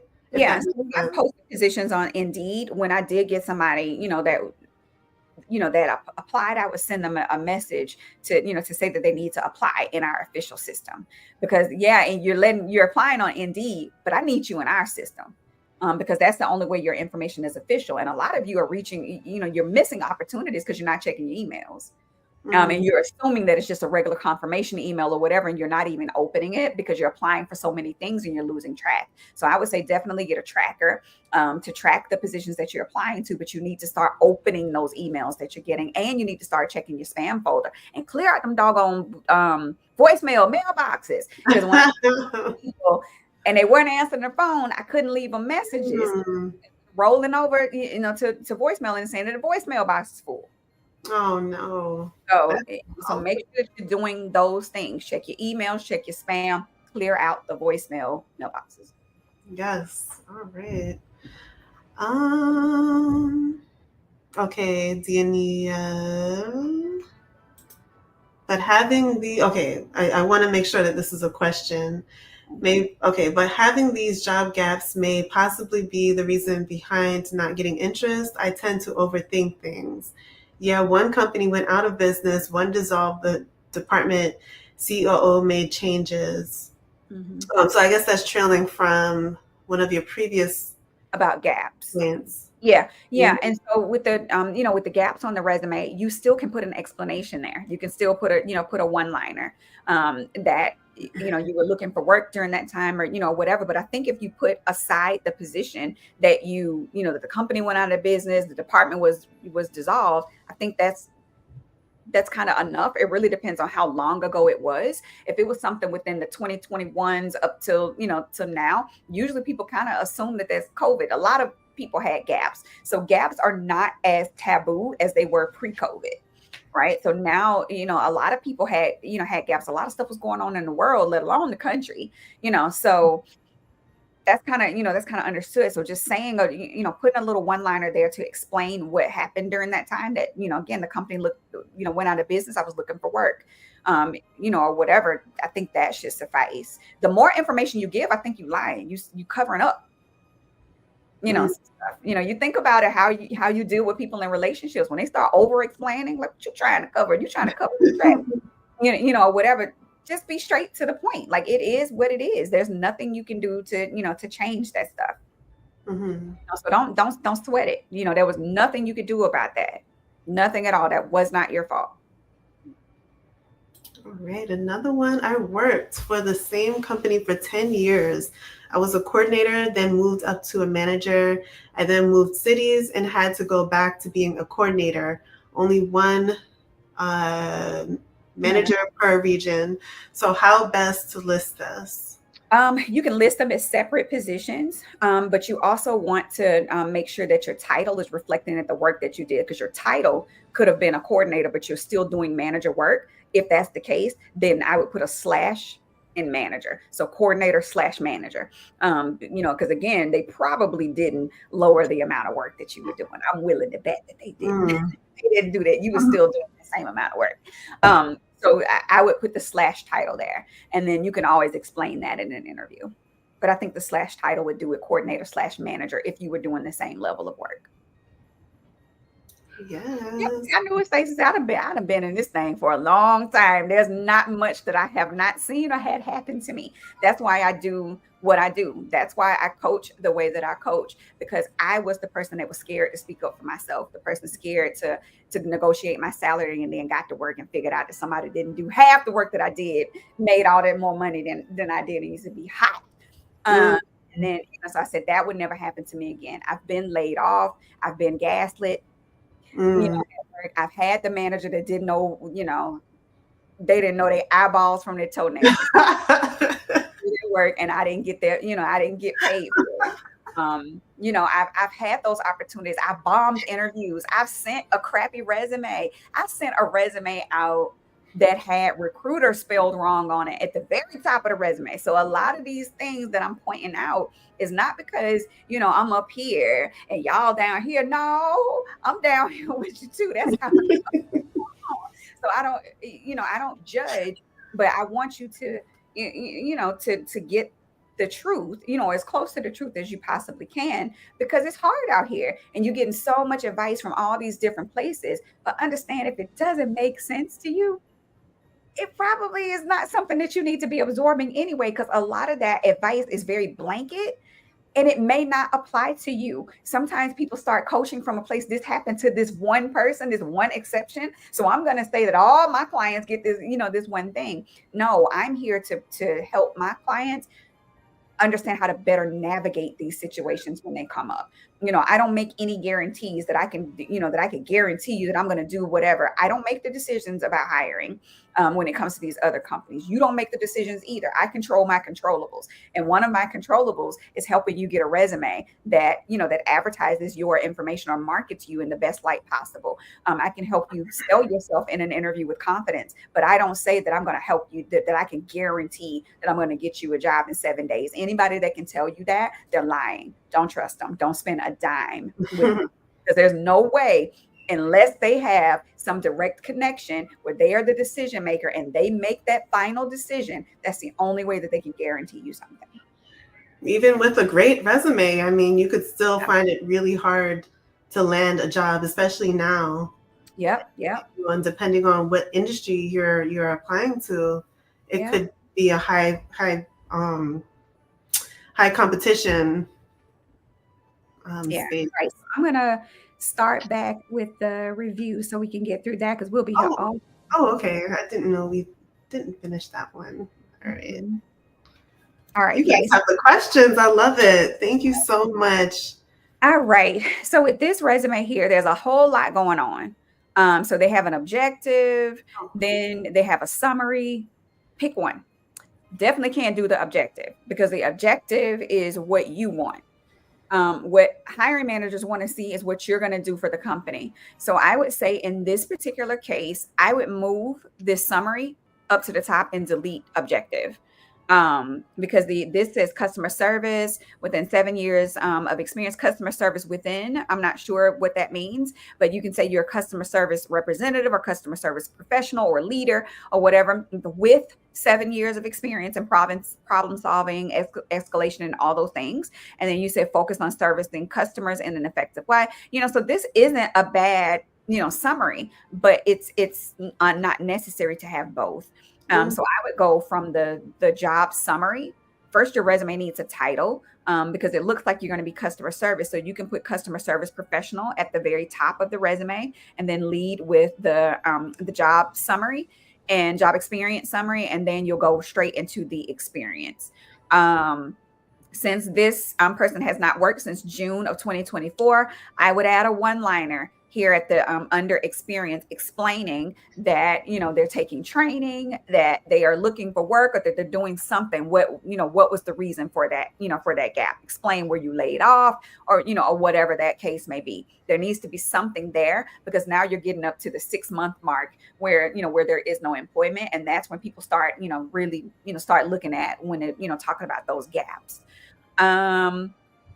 The bullets that you have on your resume are very task focused. So I would say that you definitely want to look at where your success is. So where can you put some successes there? So you want a brief statement under each job explaining the what you were hired to do. So that would be just a collective of your a collection of your tasks that you do every day. And then your bullets are going to be accomplishments. Okay. So I would revisit this resume and make those updates. But overall, even though it's a very simple and and plain format, it's really not a bad resume overall. It just could be tightened up a bit to separate the duties of your job, the scope of your job from your accomplishment bullets. Also, it looks like maybe the only education you have is your high school. And so, so I would say it's okay in that instance to leave that on there because most of the position that you will be applying to are going to ask for a high school diploma or a GED. But I would take the years of the years off of it. If you got your high school diploma, just leave it at that. I would, anytime you have a GPA that is lower than 3.5, do not call attention to that on your resume.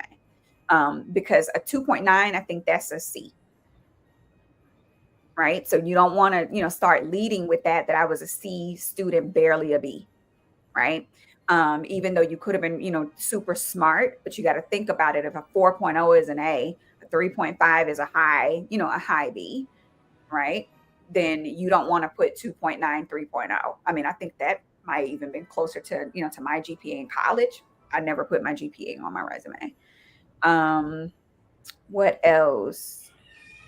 And so your achievements where you were trained and promoted within the Home Depot, put that under the Home Depot position, because what you're doing is you're assuming that I'm going to make it to page 3 of your resume to find out that wonderful accomplishment that you have. So put it where it goes on the resume, and that's with the position it happened in.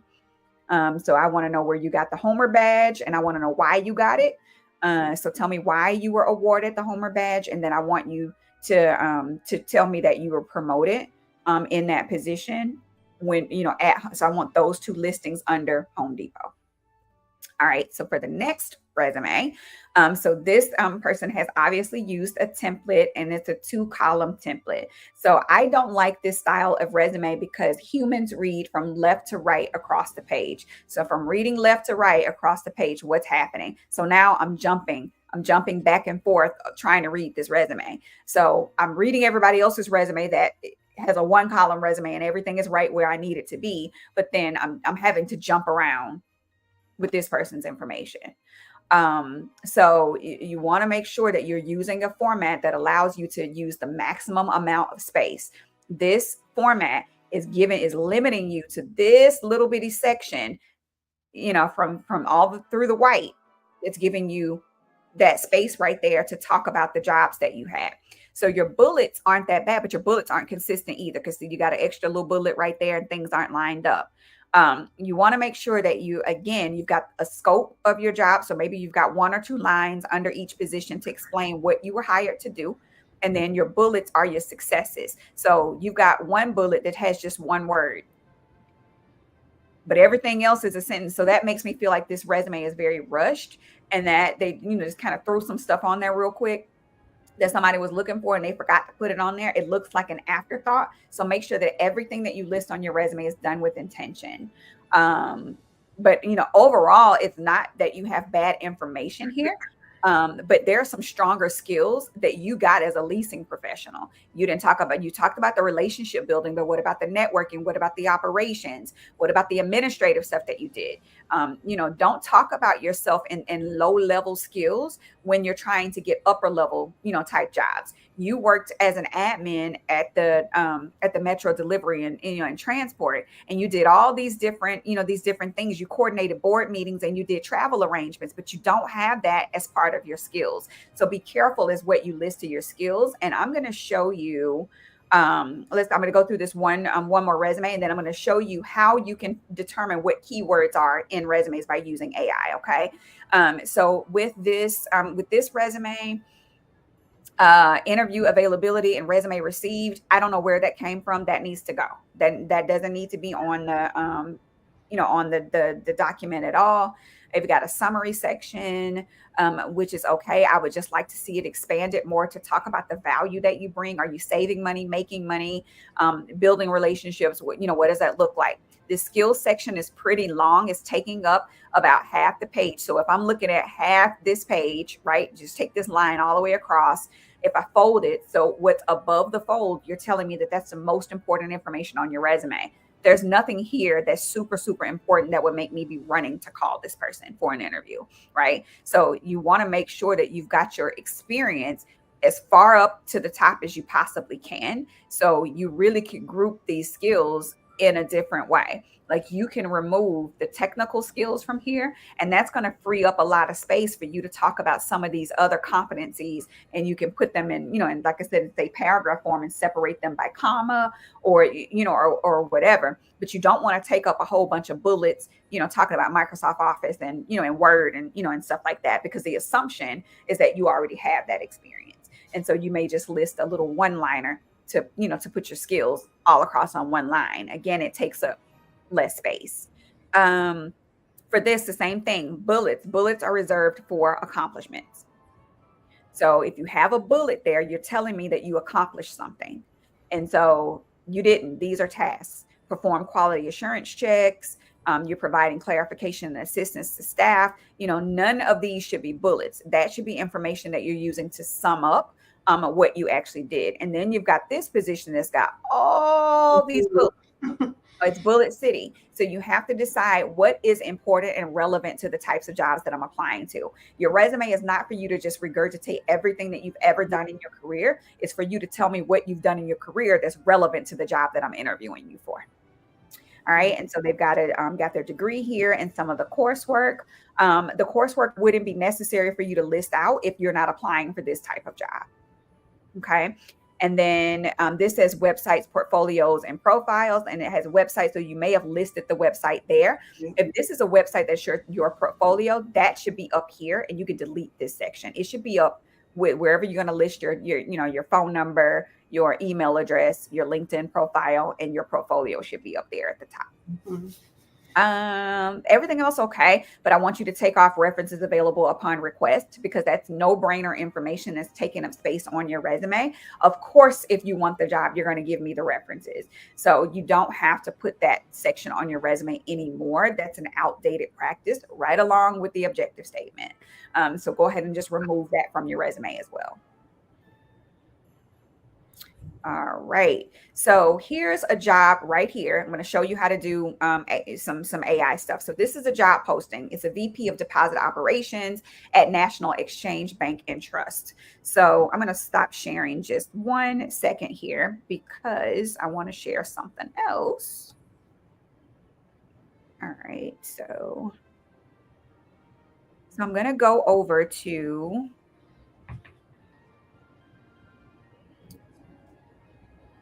all right. So I'm going to go into Chat GPT. I'm going to do a new chat here.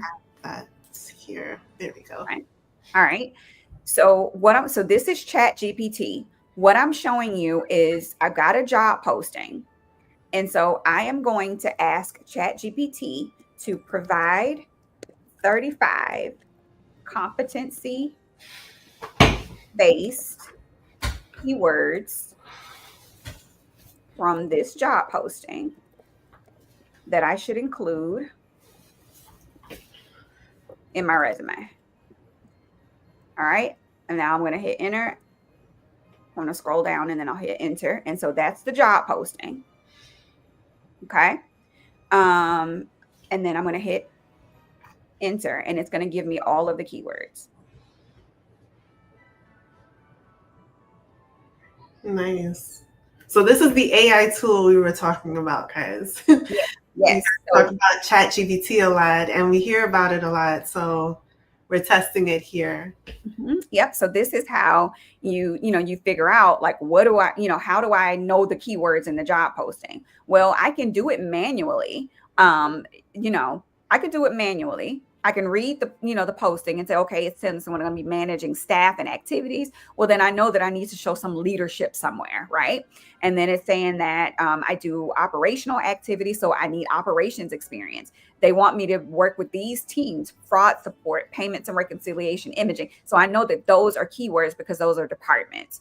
I also know that it says that I'm going to ensure that nightly processing is done. So if I have experience with nightly processing, I'm going to put that information there. Same with risk management, same with deposit operations. The title is going to always be a keyword. So if you look at that list of keywords, right, this is what it's giving it. So I'm going to go back to can you see the screen? I can see it. The presentation? Yes, the screenshot, well, the screen recording or your shared screen with ChatGPT. Yes. I can see it. But it's still on ChatGPT. It's not on the PowerPoint? No, it's not. Okay. All right. So I'm going to, let's see. Hang on one second. We might have to switch over from. Yeah, I am. I'm trying to get back to there we go. There's the screen. So I'm going to stop sharing again. And then I'm going to share my entire screen so I can go bounce back and forth. Okay. You might hear little kids in the background. That's okay, girl. Do what you got to do. Cool. All right. So let me go back to okay. So this is a resume prompt that I use. Don't worry about taking pictures. I'm going to give y'all this. So don't worry about it. Okay. So this is another way. So I've separated them out based on the competencies. Okay. So leadership and management. And so all these things, remember I said risk management, I said leadership. That's pointing out the things that you need to have experience with. So this is how you're going to cross-check your resume against the position that you're applying to. So you're going to use that prompt and then put the job description in there, and then it's going to pull out the keywords. And I asked for 35 because typically posts have anywhere from 35 to 40 keywords, but you can say 50, you can say 100, you can use whatever number you want to use. That's how you determine what keywords are supposed to be in the resume. All right. So y'all see this? All right. So then the next thing that you would do. So let's go back over to ChatGPT. All right. So you see here, we can ask that. So I've got my prompts here. And so now I can ask it to help me build a summary statement. Okay. So let me show you.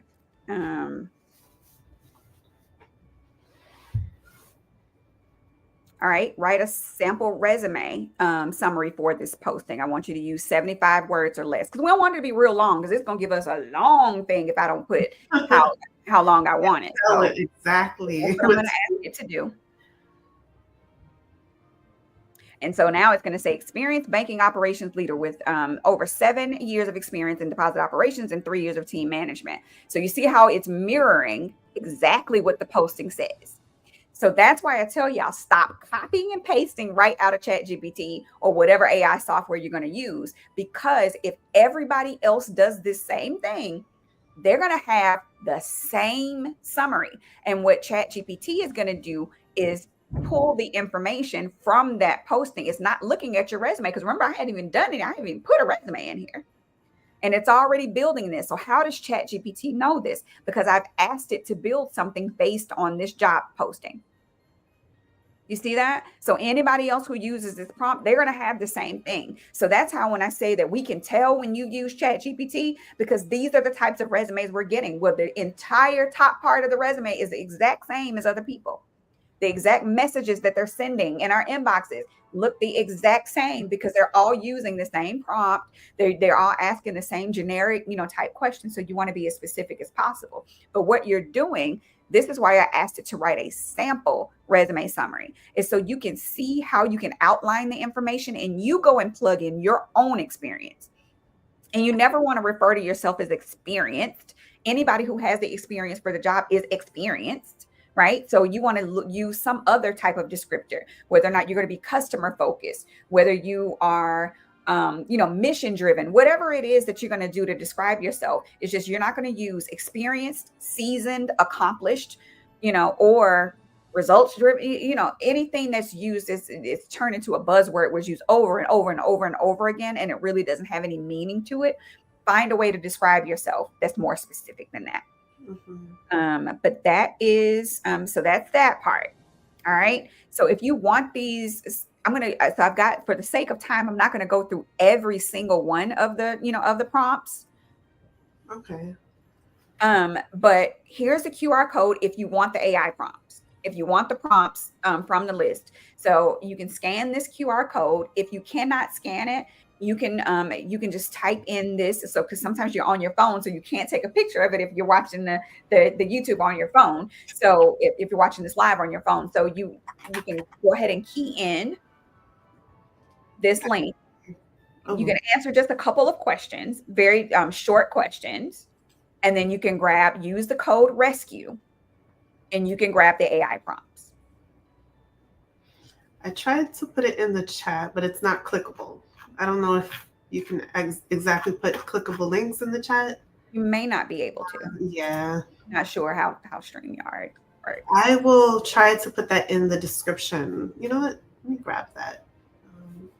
Put it in the description box. Okay. And we'll just answer some questions while people are filling out the information so they can grab their freebie. Ooh, let me scroll up.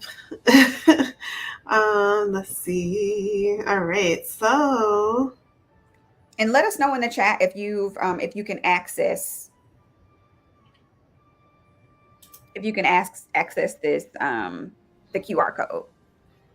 Okay, Coco Love says, my title at my current job is complex and doesn't really say what I do. Should I change it on my resume to appeal to others outside my company? Yes, that's a great idea. You always want to make it plain and simple for the person reading your resume to understand what you do. So if that means adjusting your title, and if some people feel like, well, that I feel like that's lying a little bit if I change my title, then put the / title. So you can put your official title / what your industry title would be. So always use a title that is highly recognizable by anybody who's reviewing your resume in your industry. Make it make sense.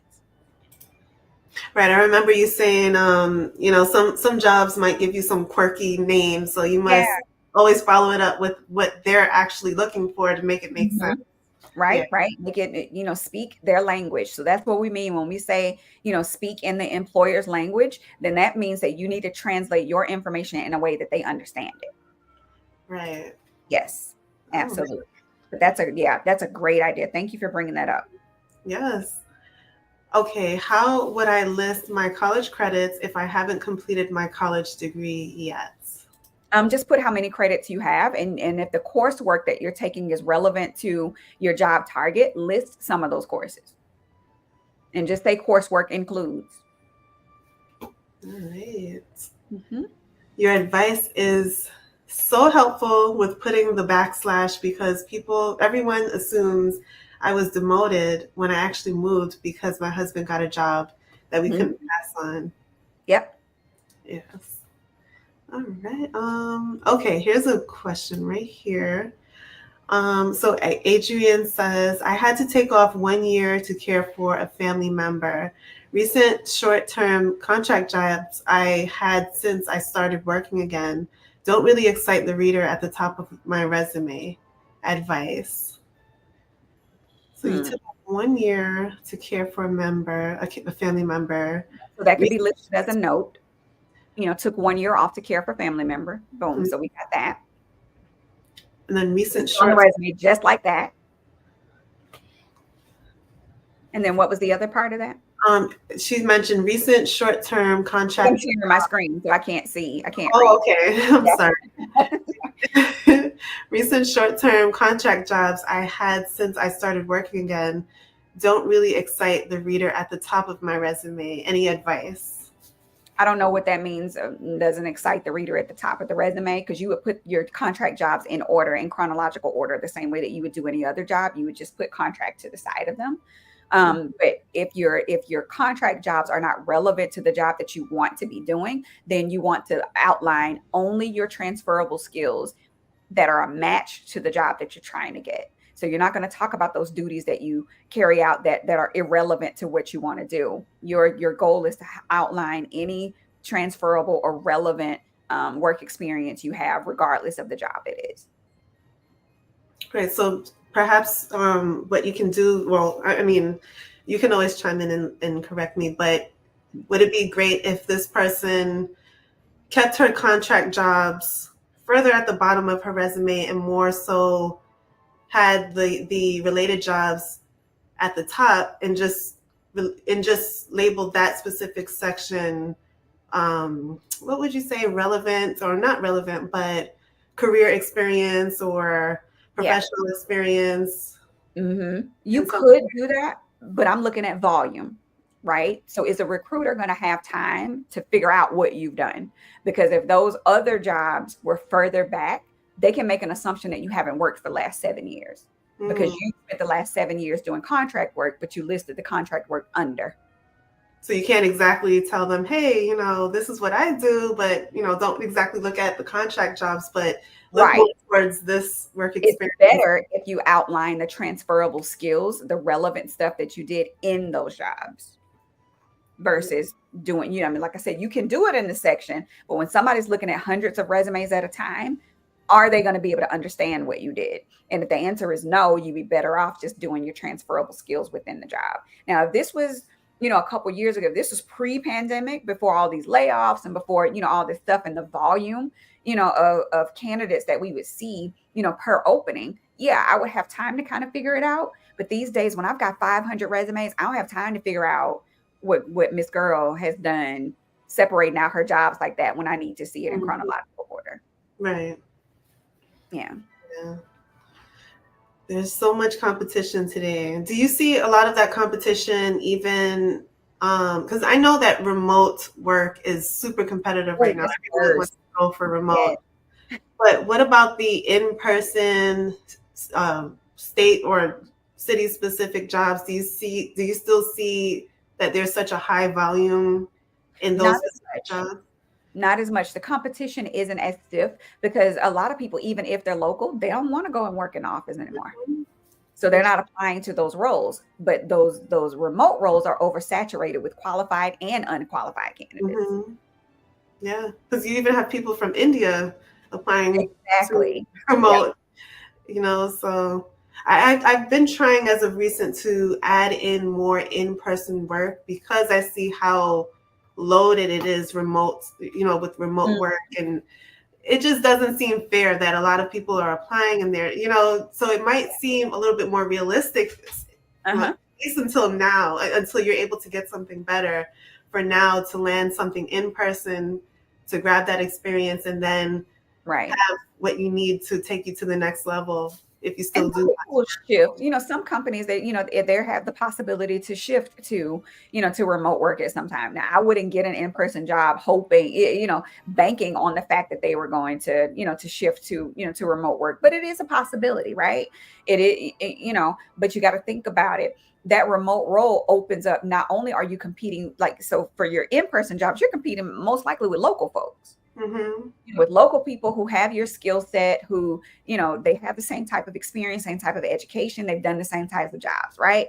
But when that role is remote, you're competing with everybody in the country who has that experience in that type of industry. Work, you see what I'm saying? So it makes sense that there's more applications and more competition with remote work. But the competition should not be the first thing that you're worried about when you apply to these roles, because while that did get an increase or an influx in those applications, they weren't any more qualified than they had been anyway. Right. So I've had a position where I posted it on a Friday and I checked my applications that Monday afternoon and I had like 400 resumes. Oh my Of goodness. that, I only had 22 people who were qualified. Right. Those people are just throwing anything at the wind and hoping it sticks. They're not exactly looking at the resume and doing the things you mentioned. Postings. Yeah, none of that. And that's why we have a lot of people saying, oh my gosh, I applied to 500 jobs this month and nobody. And I'm wondering, okay, how in the world did you take the time? Because it takes me a long time sometimes to sit with a job posting and create a resume that understanding and researching, because even though you are desperate for work, you still owe it to yourself to advocate for yourself. You still owe that to yourself to make sure that you have all the information that you need, especially when people are out here scamming. They're scamming people. People are losing, what little savings they even have left because they're applying to these opportunities, not reading, not paying attention, and they're scam opportunities. They're scams and people are getting their information and here you are filling out whole application forms and everything because you haven't done your research. I just received a text and I know so many people get the same thing. I don't know how they got my number, but every now and then I get like this long paragraph of text from just random numbers. Hi, I'm so-and-so from so-and-so recruitment. I have an immediate opening position as a merchandise reviewer. And I'm like, what are you talking about? Yeah. One time I actually engaged with them because at that time, us as recruiters, because I would text candidates when I couldn't get them on the phone because I know nobody answers their voicemail, right? Nobody checks it. So I'm like, all right, well, let me just text these people. I would literally have to say in the text, I am not spam. Yeah. Like I work for this company. You can look me up on LinkedIn, whatever, just to get them to, to answer me. So, yeah, it's rampant, but I always know that people are not doing themselves they're not doing any due diligence at all when they're applying for that many positions in that shorter time. Right. They're not tailoring the resumes. They're not reading the job postings. They're not researching the companies. They're not doing any of that. You can't be. It's not enough time for you to do that 500 jobs in a week. Absolutely. Yeah. Oh boy. Okay, here. Oh boy, let me. So there's a question. I'm gonna stop sharing this because I think everybody pretty much. All right. So here's a question. Go through before we jump to that, and we can go through questions. So I have some of you have asked like how can I review your resume with you? You can do that in a critique session, and if you want me to write the resume completely for you, I can do that. Roughly the price is going to be around $12.49, but I do have resume services that are as low as $5.49. It really just depends on where you are in your career. The average client that I have is going to, they have, years of experience. I work with executive clients. So that's why their resumes are going to be around that $12.49 mark. But it's anywhere from $5.49 on up to $1,500, just depending on the type of experience you have and what we're doing with your project. So never assume, how much it's going to be. We won't know that until we talk. So that's for just our general resume writing services where I do it for you.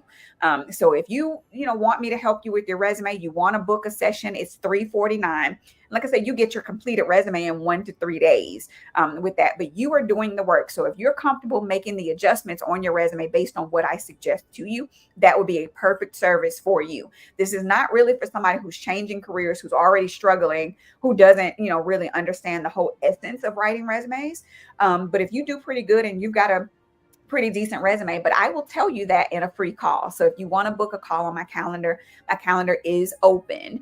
If you want to go ahead and book something on my calendar for $349, you can do a critique session, or we can discuss what range you would be in when it comes to your, comes to the resume writing service. Here's where you can book an appointment. It's at Right Step Resumes, and that's my email address if you want to email me. Right. The link is in the description, but I will put this up here as well. All right. And WRIT Step Resumes. Yes, please take advantage of her services. Ashley is amazing, and she's been doing this for some time now. So you guys can truly trust and depend that she will give you the very best advice, rewriting services, whatever you're in need of. Mm-hmm. And she's not out here to scam you guys either. Yeah, one of us can definitely help you with it, with resumes. We've been doing this long enough. We've seen enough to where nothing you can have on your resume will scare either one of us at this point. I don't think. Yes, I do, work with clients from the entry level on up to executive level, but my main sweet spot is that mid-career into those executive level clients. But my goal is to make sure that you have enough confidence. You know how to speak with authority and credibility when it comes to you talking to people about the experience that you have and the value that you bring.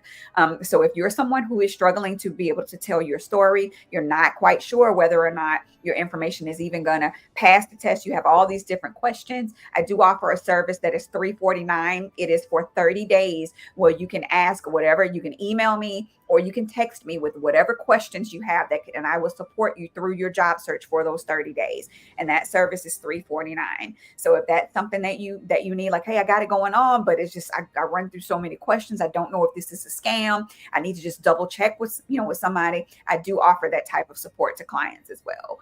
I have interview coaching, and also, full on job search coaching where I coach you through every phase of that process. So there's no reason for any of you. I have free resources. I have, some high value resources that may be low cost. I think the highest digital product I have is maybe $297. So there is something for everybody. I have things from $0 on up to $297 when it comes to products that you can learn and do and DIY.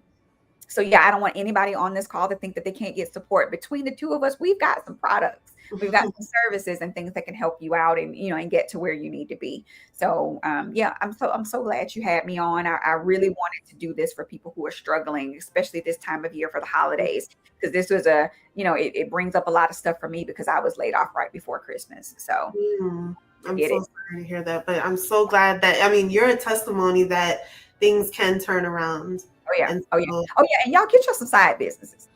Get your side hustle. Do something. Mercy all the time of these employers. So when they start laying you off and stuff, okay, well, all I got to do is beef up, get me some more clients, give me some more orders. I bake cakes or whatever it is that you're going to do. God put you here and gave you some talents.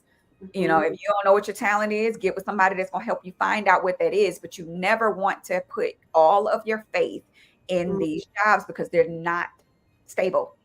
They're not stable. It's no such thing as job security anymore. There's no such thing as that. We are not our parents. Our parents worked places 20, 30 years and they were in there and they were good. Those days are long gone. These companies are looking out for themselves. There's no such thing as these jobs being your family. There's no such thing. You need to take care of yourself. Get you a side hustle. Absolutely. All right. DoorDash, get your side hustle. Yes, absolutely. Something. Yeah, even bigger. And being able to take care of your family. There's never any shame in being able to take care of your family. Absolutely. Okay, so we'll answer one more question. And this is from Alex Wants It All. She said, in your sessions, do you give advice on transferable skills? Example, former teacher applying for project management or training and development roles? Yes. So in those sessions, so what I have you do is send me a job posting and your resume ahead of time, and I'm going to look at that information to see whether or not you even have the transferable skills that go to the position. If it's something that I'm feeling like, yeah, this doesn't make sense, I'm going to explain that to you, and we can have a call and redirect, whatever, or we can discuss other options. But yes, I do talk to people. So if you have a kind of a one-off situation and yours is not as straightforward, I would say just book a consult, book a phone consult with me. Let's talk about it and let's see what the best strategy is for you. Because sometimes a rewrite is in order, but there are other times that I can look at things and be like, oh yeah, you can definitely do that, and I can show you how to do it easily. But I teach you how to identify and read these job postings thoroughly for yourself, but also how to use tools like AI to to help you do that faster and more efficiently. So yep, I definitely do help career changers. Awesome. Yes, get you guys someone who can help you with a strategy, because that is exactly what I've been mentioning that a lot lately, that in today's job market, you need a strategy. You can't just keep throwing things out and just hoping that they would stick. You need to be focused and have some sort of aim and understand the game that you are playing, and maybe even hire someone or come alongside someone that will help you to understand how to navigate that space. So that's why Absolutely. it's great having Ashley here and just talking about these things with you and looking at some of the services that you offer as well. Because sometimes you might be trying to do, your resume, write your resume and tailor it, and you don't understand what you're not doing right. So it's good to have someone to, Sometimes it really is the little simple things that make a difference. The right. really, really simple things that you don't even realize is something, and one little change can flip the switch Mm-hmm. on everything. And a lot of times that change comes with your mindset. Um, because there are things that you're doing subconsciously that you're carrying with you throughout the job search, and it's really hindering your progress when it comes to that. So I know some people are like, I don't do all this woo woo stuff or whatever. Mm-hmm. It's really true. Because just like you can feel when something's off with somebody, be like, some I don't know what's wrong with her. She got attitude. She ain't feeling like herself, whatever. That was weird. Those things happen, right? And you can pick that stuff up from people. So a recruiter that doesn't know you, a hiring team that doesn't know you, they can pick those things up. So you want to make sure that you're arming yourself with all the tools and the resources that you possibly can, so you can go in that interview knowing that, God, whatever happens to me today, I know that I put my best foot forward because I practiced with this. I did all these things. I checked every box. I did everything that I knew that was humanly possible for me to do. I'm putting it in your hands. But if you go in there and you've half-assed, you hadn't prepared for anything, you're just winging these interviews and stuff like that, you're going to get exactly what you put into it, and people are going to be able to tell. Yeah. They're going to be able to tell.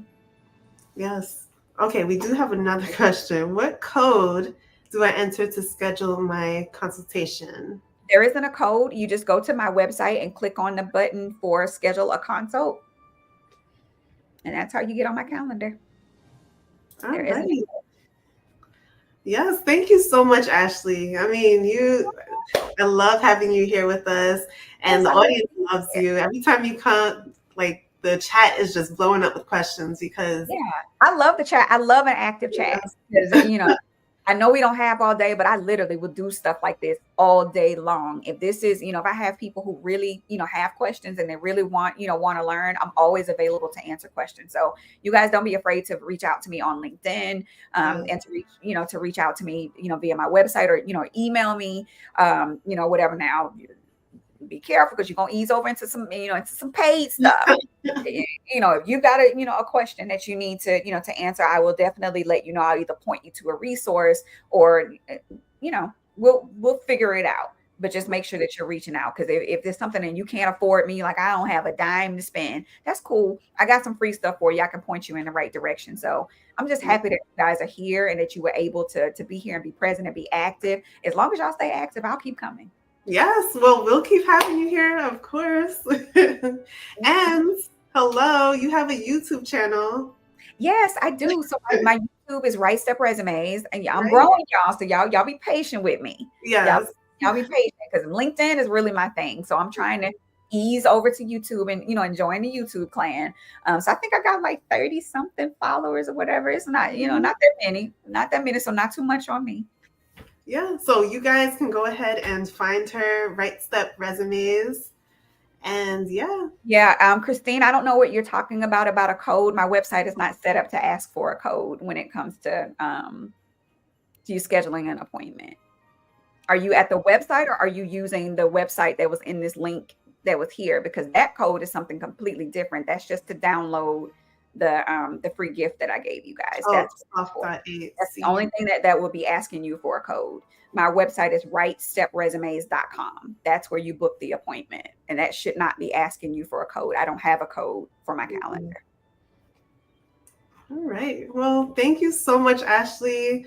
And like I mentioned, you'll be here plenty of times. I mean, we will be doing this much more often because there is a huge need for people to understand what they're not doing right, understand just how to better present themselves in today's job market. So thank you so much. I'm so happy to have you here. And I hope you have a great rest of your week and holiday. Same. Yeah. Happy holidays if we don't see each other again. Until 2025. Yes. Until 2025. Yes. All right. Well, have a good night. Thanks. Bye. All right. Bye-bye. All right, guys. Let's put on our little jingle bells music. Okay, so guys, I hope that you guys enjoyed tonight's session. I didn't want to hold you for too long.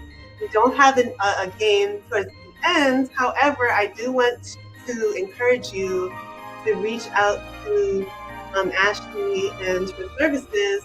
Those are all listed down below in the description box. I tried my best to include everything that I could as far as her website, her LinkedIn, and I also mentioned within the chat, and I will go ahead and follow up after this video is done to put her the QR code link, talk.ac, into the description box so that you guys can get that free tool. All right. So thank you so much for joining us tonight. I hope that you guys enjoyed tonight's event. We started off with a little fun with some games, and we got into some great information. And I'm so excited to have you guys here and have Ashley here. She's always providing so much expertise and resources when it comes to the job hunt and how to market ourselves better. So thank you guys so much for joining. We will talk very, very soon. And I hope that you guys have a good night. Later.